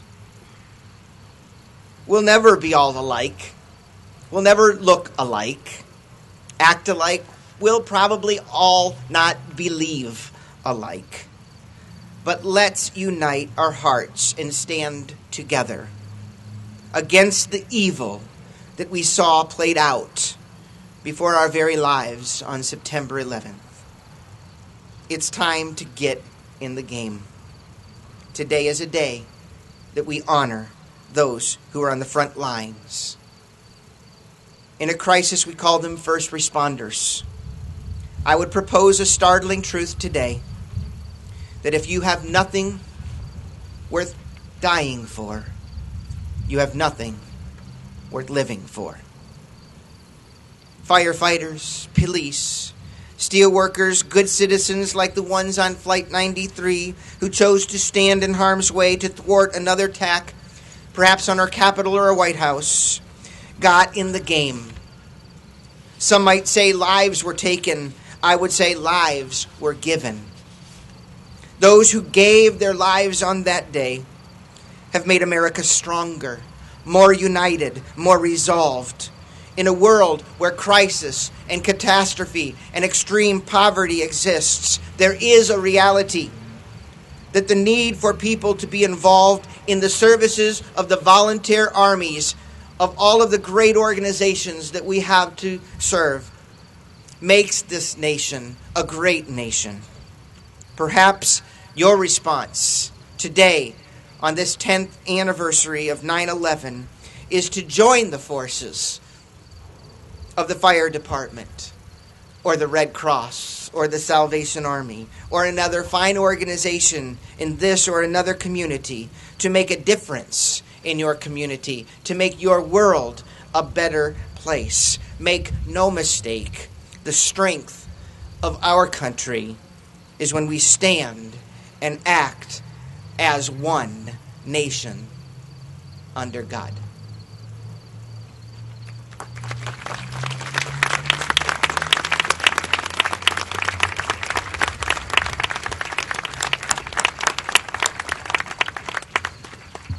Thank you so much for that inspiring, informative, and very beautiful address. I think you have brought the human element of this. We think of steel, but there are people, and I think that you've done it superbly. I remember being in New York myself in December of '01. I had occasion to go to Grand Central Station and saw these long placards with letters, pictures, people desperately looking for their loved ones. Thank you. I think we're about ready for another bell ringing. We're delighted to see that Senator Rafferty is with us after all. So please come up, John.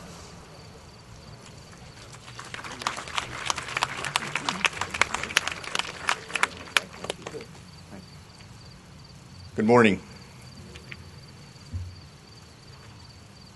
I had the opportunity to speak at the State FOP Lodge earlier this week in remembrance of the 72 police officers who gave their lives on 9/11.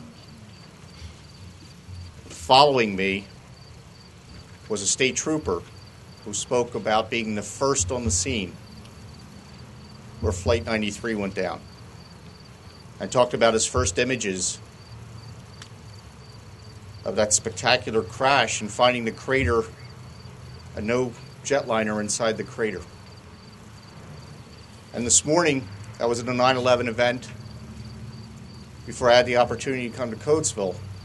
And there, I spent some time talking to the mother of a young man I knew who grew up in my area, was serving in the United States Army, and gave his life 2 years ago in Afghanistan. This is a solemn day in American history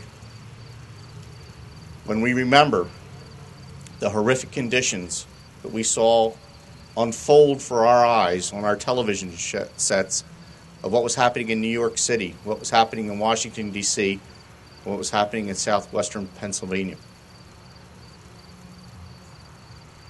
And we saw the carnage, and we saw what was happening to our fellow Americans. One spot in our hearts was bright that day as we watched when people were fleeing from the World Trade Center in a cloud of smoke, running into the smoke, were our firefighters, our police officers, our EMTs. They were giving of themselves to protect life. Many of them knew when they were running into that cloud of smoke and into those buildings on fire they most likely weren't coming out alive. But they were putting forth their best effort. And what a hero is, laying down his life for one's friends. They were doing that as a living example to us. And following them were members of the clergy who were there to offer spiritual consolation to those who were trapped inside the buildings, including our first responders, doctors, nurses, the Red Cross. They were all there to offer assistance on 9/11. We lost many of our fellow Americans that day. We lost invaluable teachers for our first responders. Some of those firefighters and police officers, when they were highly trained in specific areas, and we've lost their wisdom. But know that what our first responders did on 9/11 and what our soldiers and military are doing today in Iraq and Afghanistan, that steel resolve, as hard as the steel you see over there, ladies and gentlemen, built right here in Coatesville, that steel resolve will persevere. And we're going to send a message loud and clear to the world. You are not going to destroy the American way of life. As we leave here today, let us continually thank our first responders for day in and day out laying down their lives. May God bless each and every one of you. May God keep in his care the members of our U.S. military. God bless this Commonwealth. God bless the United States of America. Thank you.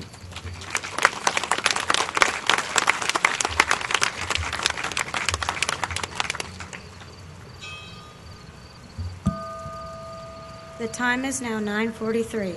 Hijackers deliberately crashed Flight 77 carrying 58 passengers, 6 crew members into the Pentagon near Washington, D.C. Please observe a moment of silence.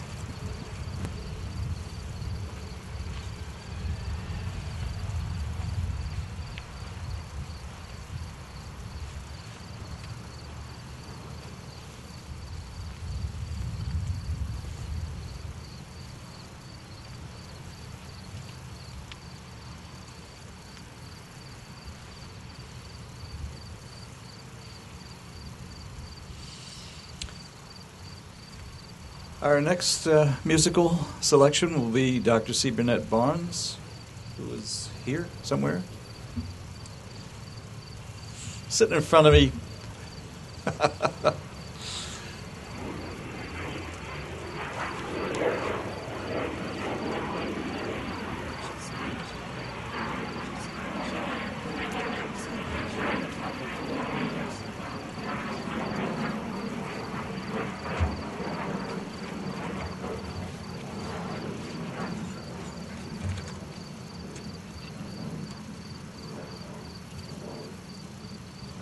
Lord, I want to be a Christian in my heart, in my heart.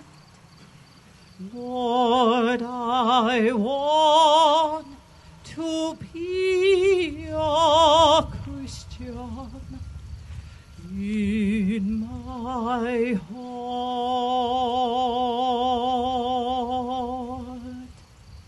Lord, I want to be more loving in my heart, in my heart. Lord, I want to be more loving in my heart.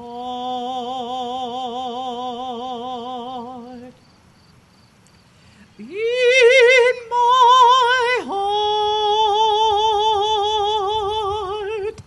Oh, in my heart. Lord, I want to be a Christian in my heart.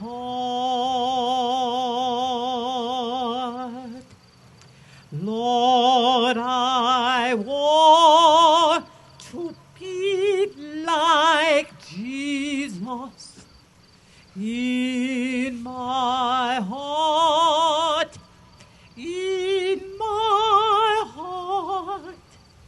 Lord, I want to be like Jesus in my heart. In my heart. Oh, in my heart.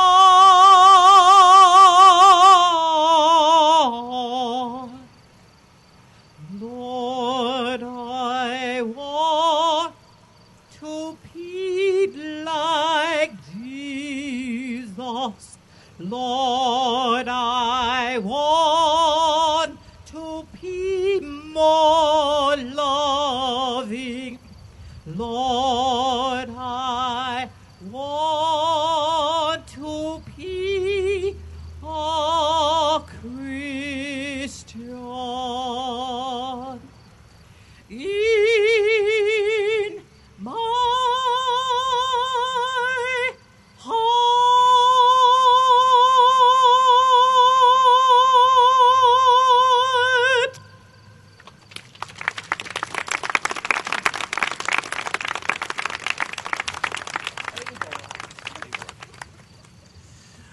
Thank you. Since her appearance with us last year, Dr. Barnes has married, and she is now Cibernette Aberlon? Aberlon. She has a beautiful voice, as you've all heard, and she is a doctor in music and teaches at the Cheney University and has a very large number of very happy students, I'm sure. Will you give us the honor of another song, please? 'Tis a gift to be simple, 'tis a gift to be free, 'tis a gift to come round where you ought to be. And when we find ourselves in a place just right, 'twill be the valley of love and delight. Shall we gather by the river where bright angels' feet have trod, with its crystal tide forever flowing by the throne of God? Yes, we'll gather at the river, the beautiful river.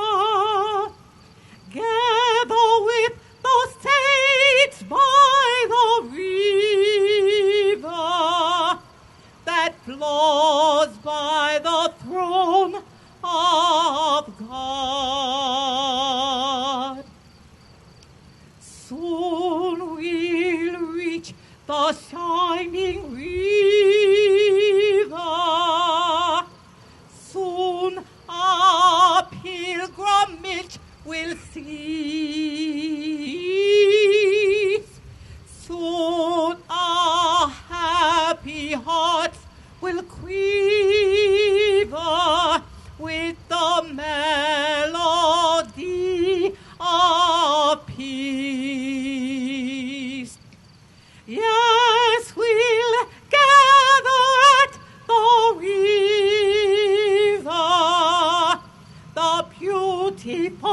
the beautiful river. We'll gather with the saints by the river that flows by the throne of God, that flows by the throne of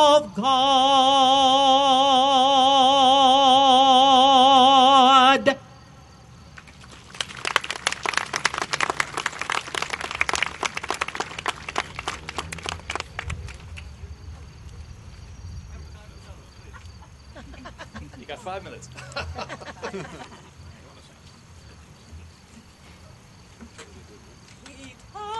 Go ring them bells.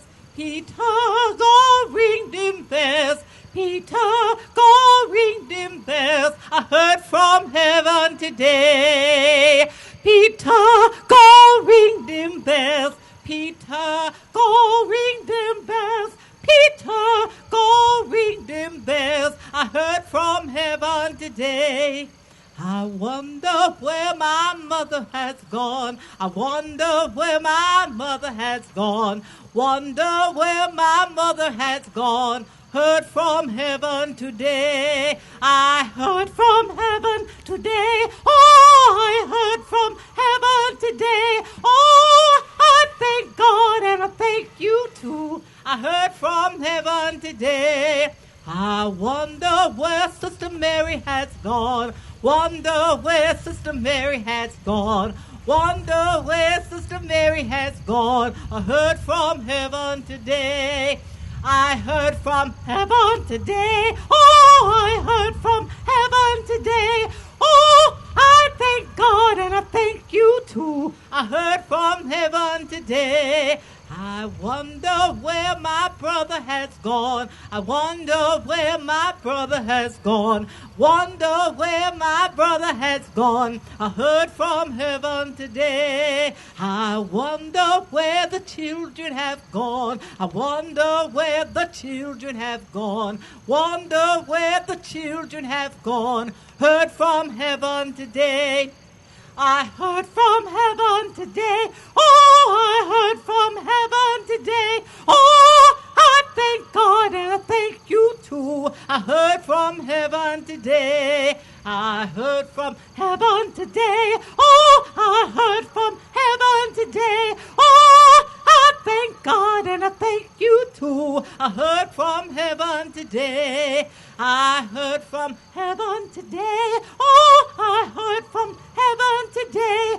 Oh, I thank God and I thank you too. I heard from heaven today.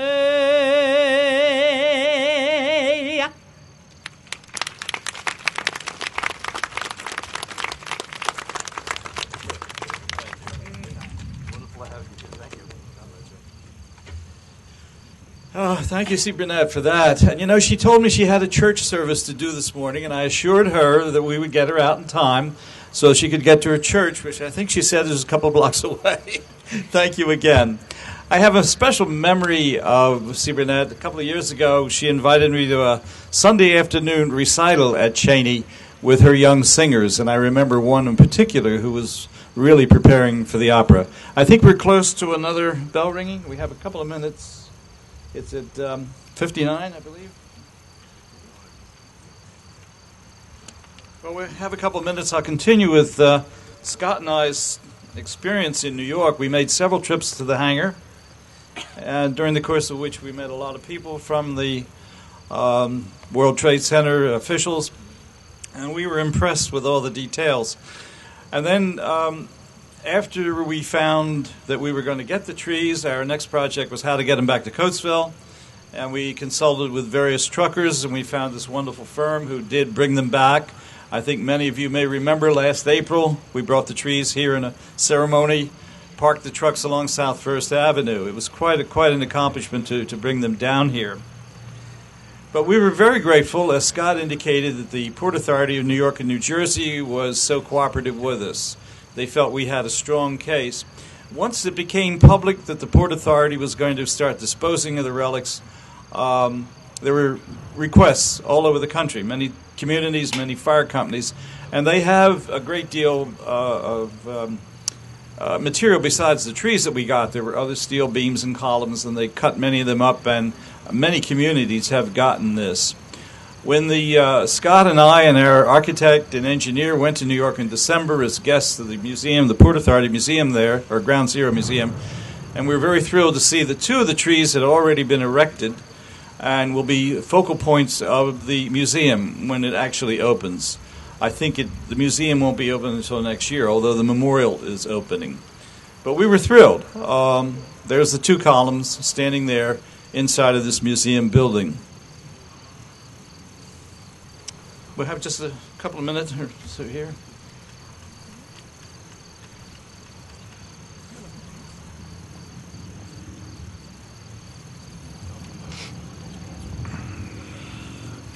And I do remember when we went over to witness the loading of the trucks to bring them back. Scott and I spent the whole day from early morning till midnight, I think. And we were so thrilled with the enthusiasm of the truckers. They were thrilled and to bring these things back. They decorated their trucks with flags and bunting. And the whole thing had an enormous patriotic touch to it. And I remember when Scott and I came back that night, as we were sort of wondering how grateful we were that we were ever able to bring this off and to get 10 of the trees. Incidentally, only 18 were retained by the Port Authority, 2 or 3 for Ground Zero, 1 went to the Department of Homeland Security, 1 to the Navy SEALs, 1 for a memorial, I think, somewhere across the Hudson in Jersey. So we were very fortunate that we got so many of them back here. And, of course, we are working on ideas and plans for the eventual creation of a memorial right here in the center of Coatesville.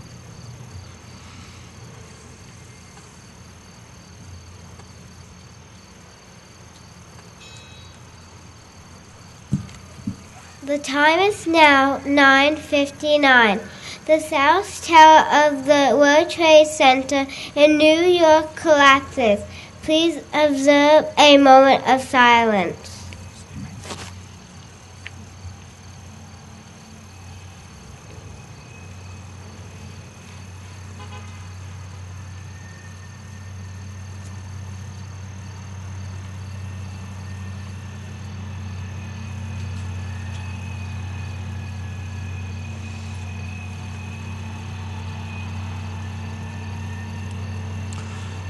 Thank you. Now we have another musical selection from the Lukens Band.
Another round of applause for the Lukens Band. I don't know what we'd do without them. They're part of our history. And as Scott indicated, they are celebrating their 100th anniversary this year, and I believe they're going to have a commemorative event of some sort later in the season. Well, it's now my pleasure to introduce our state representative, Mr. Hennessy. Tim? Thank you, Gene. Thank all of you for being here. I'm pleased to join with you this morning as we celebrate this solemn occasion to remember the horror of that day 10 years ago, but also to celebrate the strength and resilience of the American spirit and of the and really to recognize an American society that refused to give in or surrender in the face of that adversity. We honor and pray for the innocents who lost their lives on that fateful day 10 years ago in New York and in Shanksville, Pennsylvania, and in Washington, D.C. Even as we recreate the events, the chronology of events that occurred that morning. And we honor and thank our first responders, our policemen, our firemen, our EMTs, many of whom are here today, and also countless ordinary people who, faced with that kind of adversity and that kind of danger, responded with courage and selflessness to help their fellow citizens on September 11th. And for those who make the same sacrifices, who face those same dangers and answer our calls for help in emergencies day in and day out without fail, even today. As I said, many of them are here today. We offer you a heartfelt thanks to all of you for all you do and for the people you serve.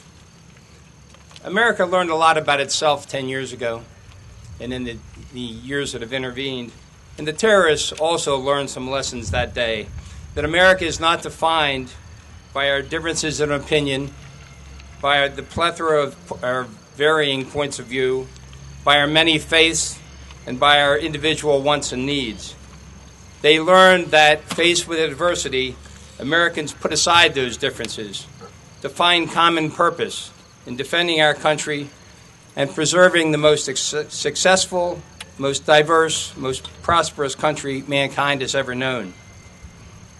That defense of country is a never-ending responsibility, so we also thank our men and women in our military forces for the vigil they keep, for protecting our shores, and when necessary, for taking the fight overseas to our enemies. They face dangers and hardships every day, and we need to keep them also in our prayers. The steel trees from Coatesville, from Lukens, the steel trees that supported the World Trade Center for 40 years, I believe it was, before that fateful day 10 years ago. They were forged right here in the mills behind us, or in front of you, behind me. But they represent the strength of the American spirit, a soaring American spirit, and it also represents the unshakable determination Americans have to stand tall against our enemies. In order to do that, each of us has to do our part to build America up, to improve our society step by step and piece by piece every day. When we stand tall for America, we honor the heroes of September 11th in the best way possible. Thank you to our men and women in uniform and our responders. Thank you very much for what you do for us each day. Thank all of you. May God bless America and the heroes that serve us every day. Thank you very much.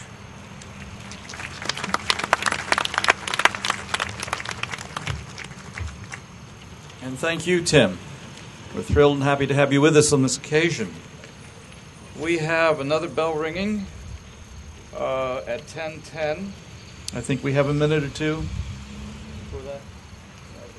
Hey, you should have talked longer, Tim.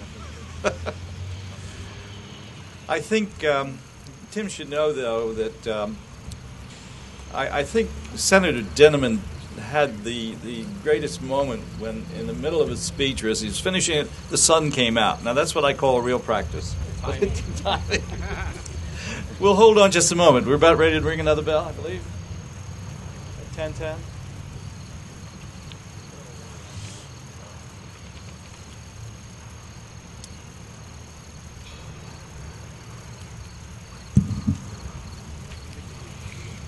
The time is now 10:10. Passengers aboard United Airlines Flight 93 carrying 40 passengers and crew launch at a counterattack on hijackers aboard their plane to try to seize control of the aircraft. The plane crashes into the empty field in Somerset County, Pennsylvania. Please observe a moment of silence.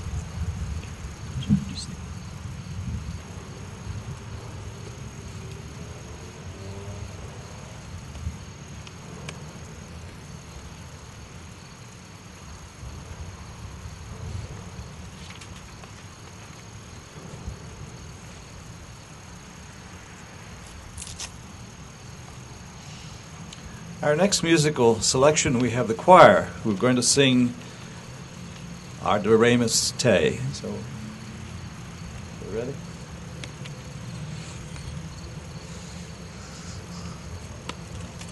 My lap.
Full round of applause for these beautiful children. As I said earlier, our future for the city. Well, now I'm going to bring back Scott Houston, who has a few more comments. Scott?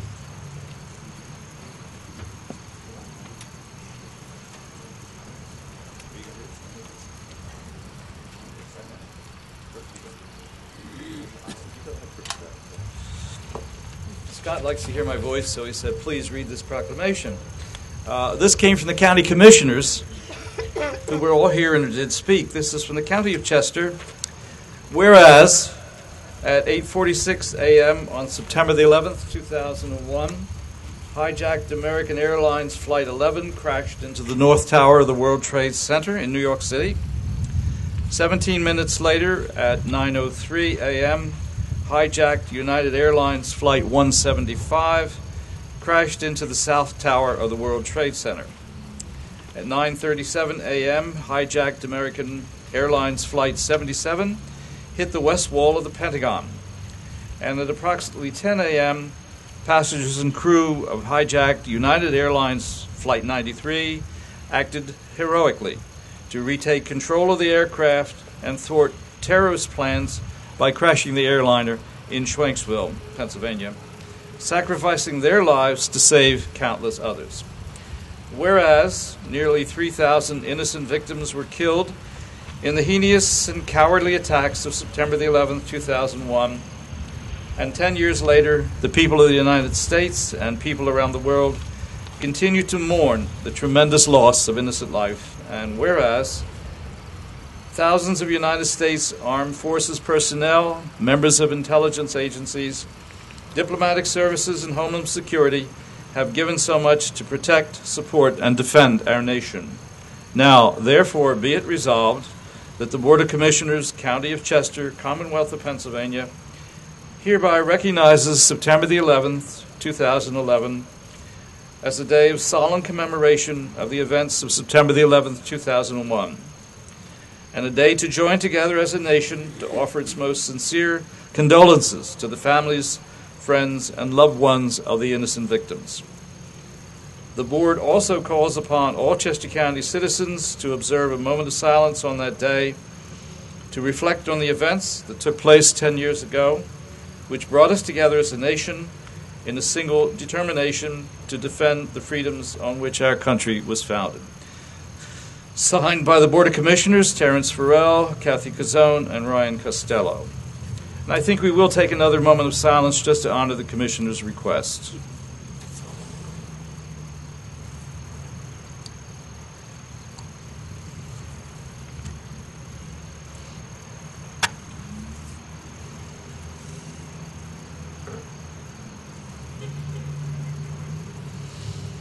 All right, now Scott.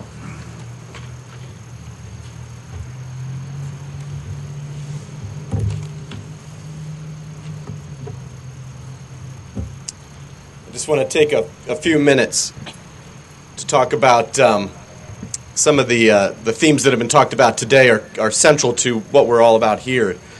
The life cycle of people, and the life cycle of some iron and steel. The other day I was watching a train go out laden with some pretty heavy steel, not typical flat plate that you see here, but this was large stuff heading out of town, and it seemed the train was going a little slower that day as it took its time to pay its respects to some steel that had returned. And I think that's, some of the things that man make, we're all going to crumble sometime sooner or later. So I was wondering what that steel was going for, where it was heading. Was it going to an aircraft carrier or a personnel vehicle for the military? But nonetheless, steel still goes out of here. But steel comes in, and it's put into the furnaces. It's scrap. It's heated to a tremendous amount it's exerted a lot of force. It's heated about 3,000 degrees, and the forces that are brought to bear on the scrap to reform it and reshape it into something new. Lukens made 152 of these trees or tridents in the 1960s, and they were something else before they became the World Trade Center. We don't know for sure what they were, but they were definitely a useful item in somebody's life. The scrap went into the furnaces, and as Rich Smith eloquently pointed out earlier today, the process by which the steel becomes a useful form again. And those buildings stood in the heart of New York City for close to 30 years. And then they sat in a hangar in JFK Airport for another 10. But I think that 9/11 marks a time where there was an America before 9/11 and an America after 9/11. And how do we remember? And what is history? And how do we pass these traditions or this history on to future generations? Well, the difference between history and memory is history is a series of facts or statements, dates and times. Memory is putting us at the center of the story. What do you remember about 9/11? And I know not all of us remember 9/11, but what do your parents tell you about 9/11? And it's their story, and they're passing it on to future generations.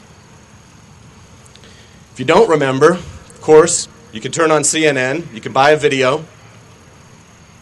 you can watch as the planes slam into the ground, into the Pentagon, into the two Trade Center towers in New York.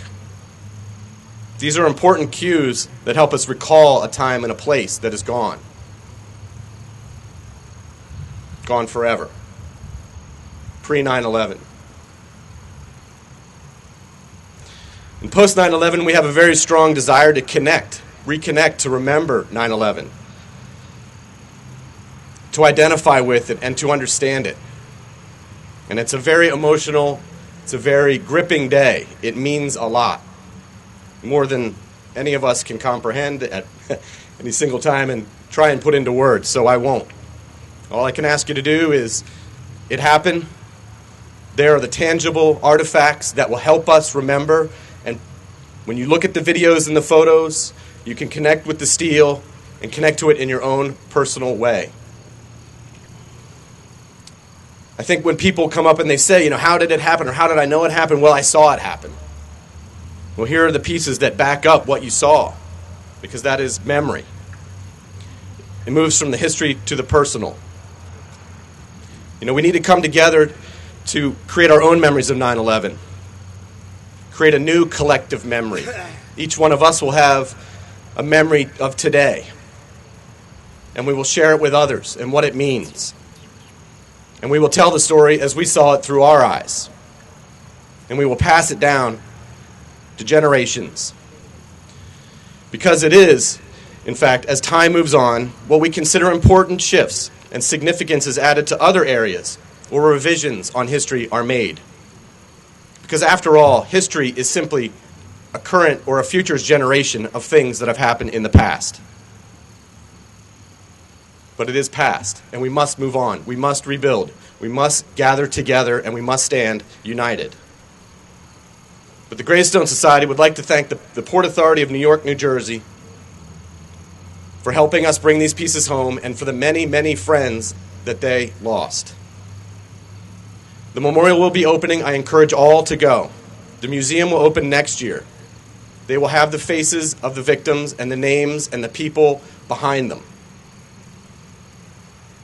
So we honor the victims, the firefighters, the police, the first responders who suddenly and violently lost their lives on September 11, 2001. And we seek to preserve the spirit of the nation immediately surrounding those events that brought us together.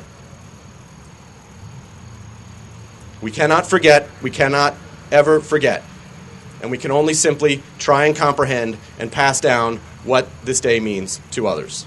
So again, thank you first responders for being here today, and thank you everyone else for being here today as well in sharing this event.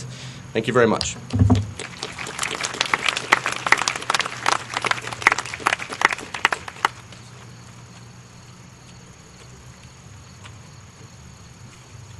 Thank you, Scott. Scott is passionate about history. And I think we've heard a great deal today of hope beyond tragedy. And a keynote, I think Rich Schmidt mentioned it, that yes, we produced the steel for the trees, the tragedy happened, but now the Freedom Tower is under construction in New York. And I just learned last week from the management of Arcelor that Arcelor has provided steel for the new building. So life moves on, Coatesville's history moves on, and I think it's very appropriate. It's now my particular pleasure. Our next speaker, Congressman Joseph Pitts, is here with us today.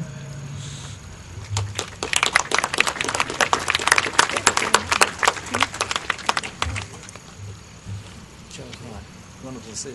Thank you. This is a special pleasure to introduce Joe. As was mentioned earlier, when we first started to negotiate and think about bringing the trees here, it was Congressman Pitts' office who made the initial entrees to the Port Authority, and I believe it was in the summer of 2006 with some of his people that we did go to New York for the first time and begin the negotiations with the Port Authority. So we're grateful for your initial efforts. Joe has a passion for history. He served on the board of Greystone Society for a few years until he moved on to Washington.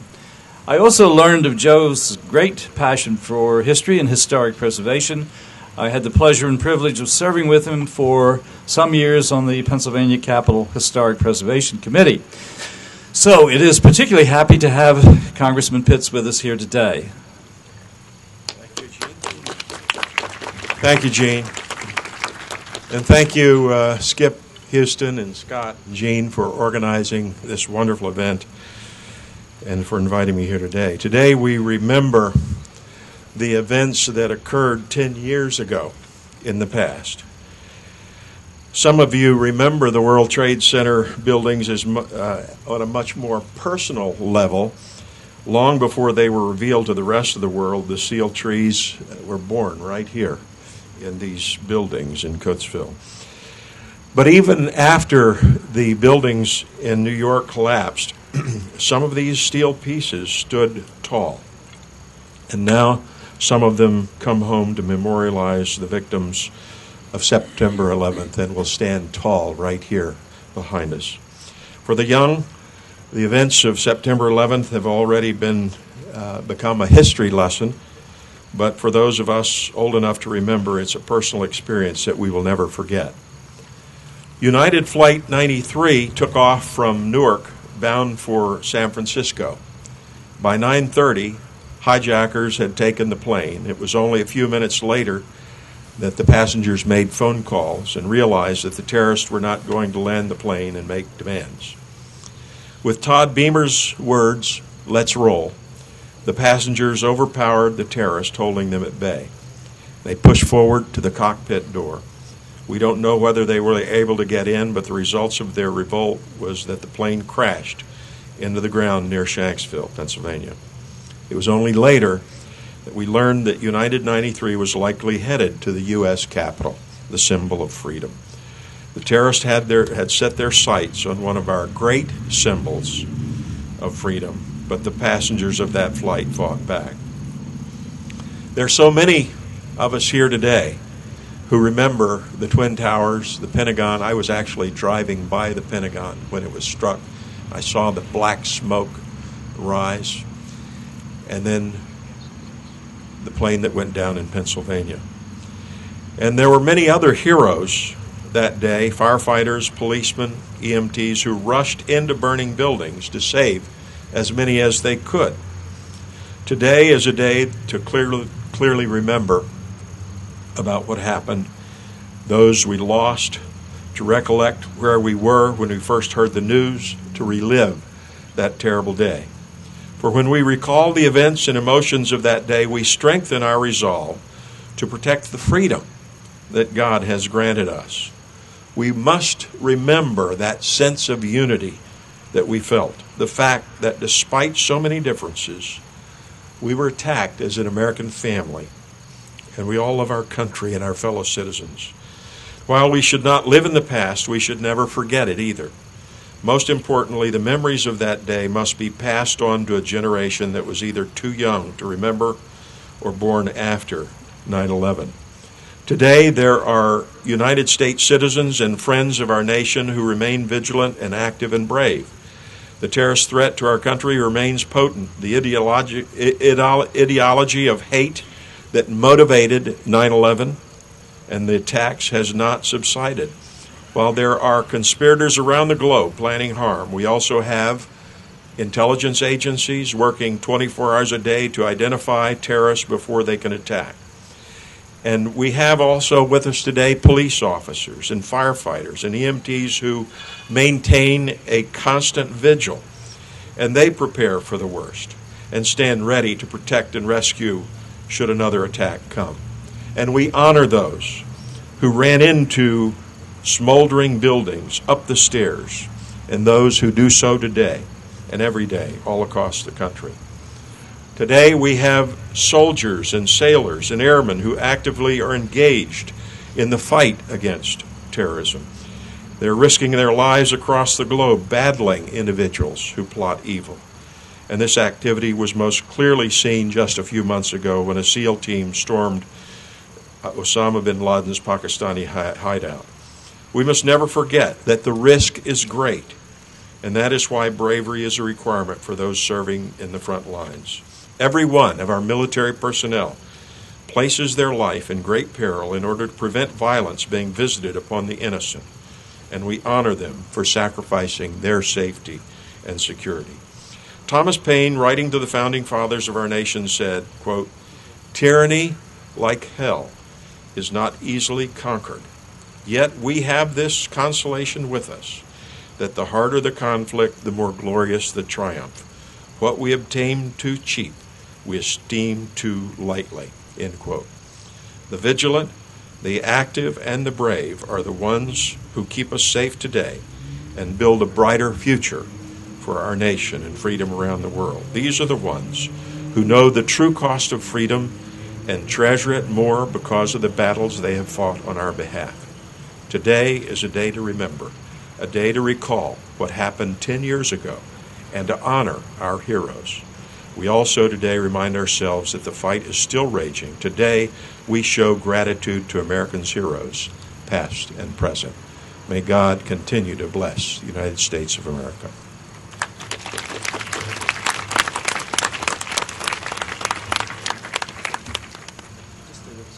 Joe.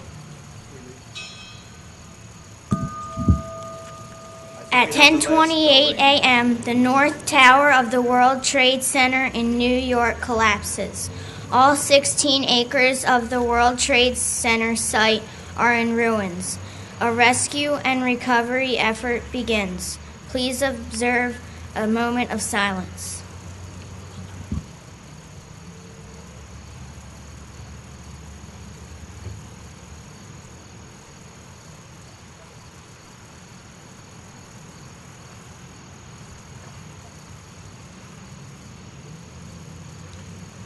Thank you.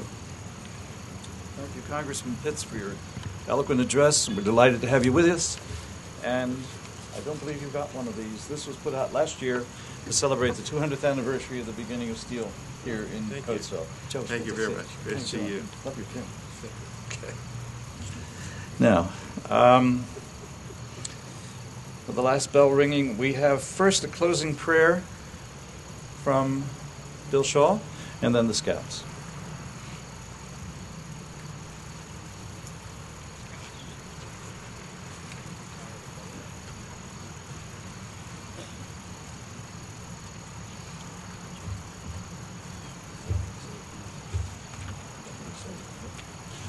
Let's pray. Be still and know that I am the Lord. These ancient words of Scripture are indeed the words of God Himself. They comfort us and they also direct us. And as we've gathered here today at this assembly, we've been still, the environment's been still, and our hearts have sensed the titanic battle of good and evil always at work in this universe and in our own world. But we've also sensed, as we've been still here today, the sounds that still occur. Jets flying overhead, combined with what we hear in the media, our hearts go, could it happen again? But we also hear just behind us the echo through this valley of steel continuing to drop. We've heard the sirens of first responders out on their way this morning. And we are encouraged to persevere and to press on, to grow in you. So God, we pray that today, that each one of us in our own way would continue to connect with you, to grow and to persevere, to press forward, to find new places of hope in you. Be still and know that I am the Lord. Amen. Thank you, Bill. Now the Girl Scouts will have the closing flag ceremony. You ready? Color guard attention. Color guard approach.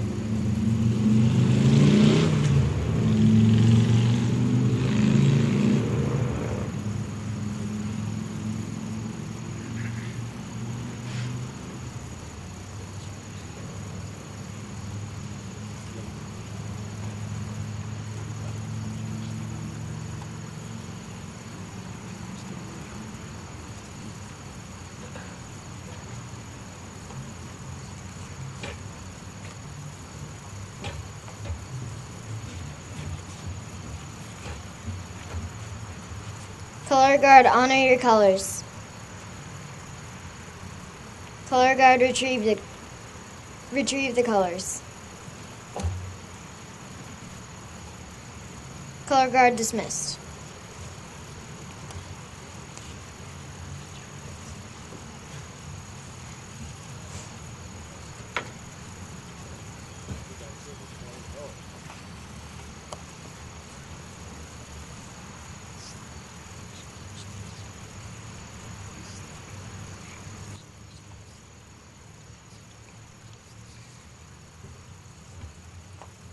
Scott has a few words.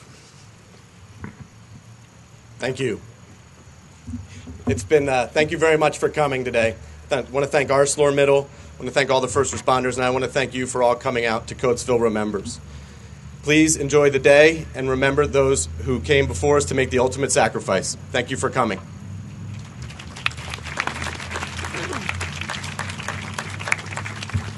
And that closes our program. I think the band is going to do the honor of one final selection. Stars and Stripes. Start. What are we doing? God bless America. E. Start at letter E. Right, E. Wait, Tom. We don't have it yet.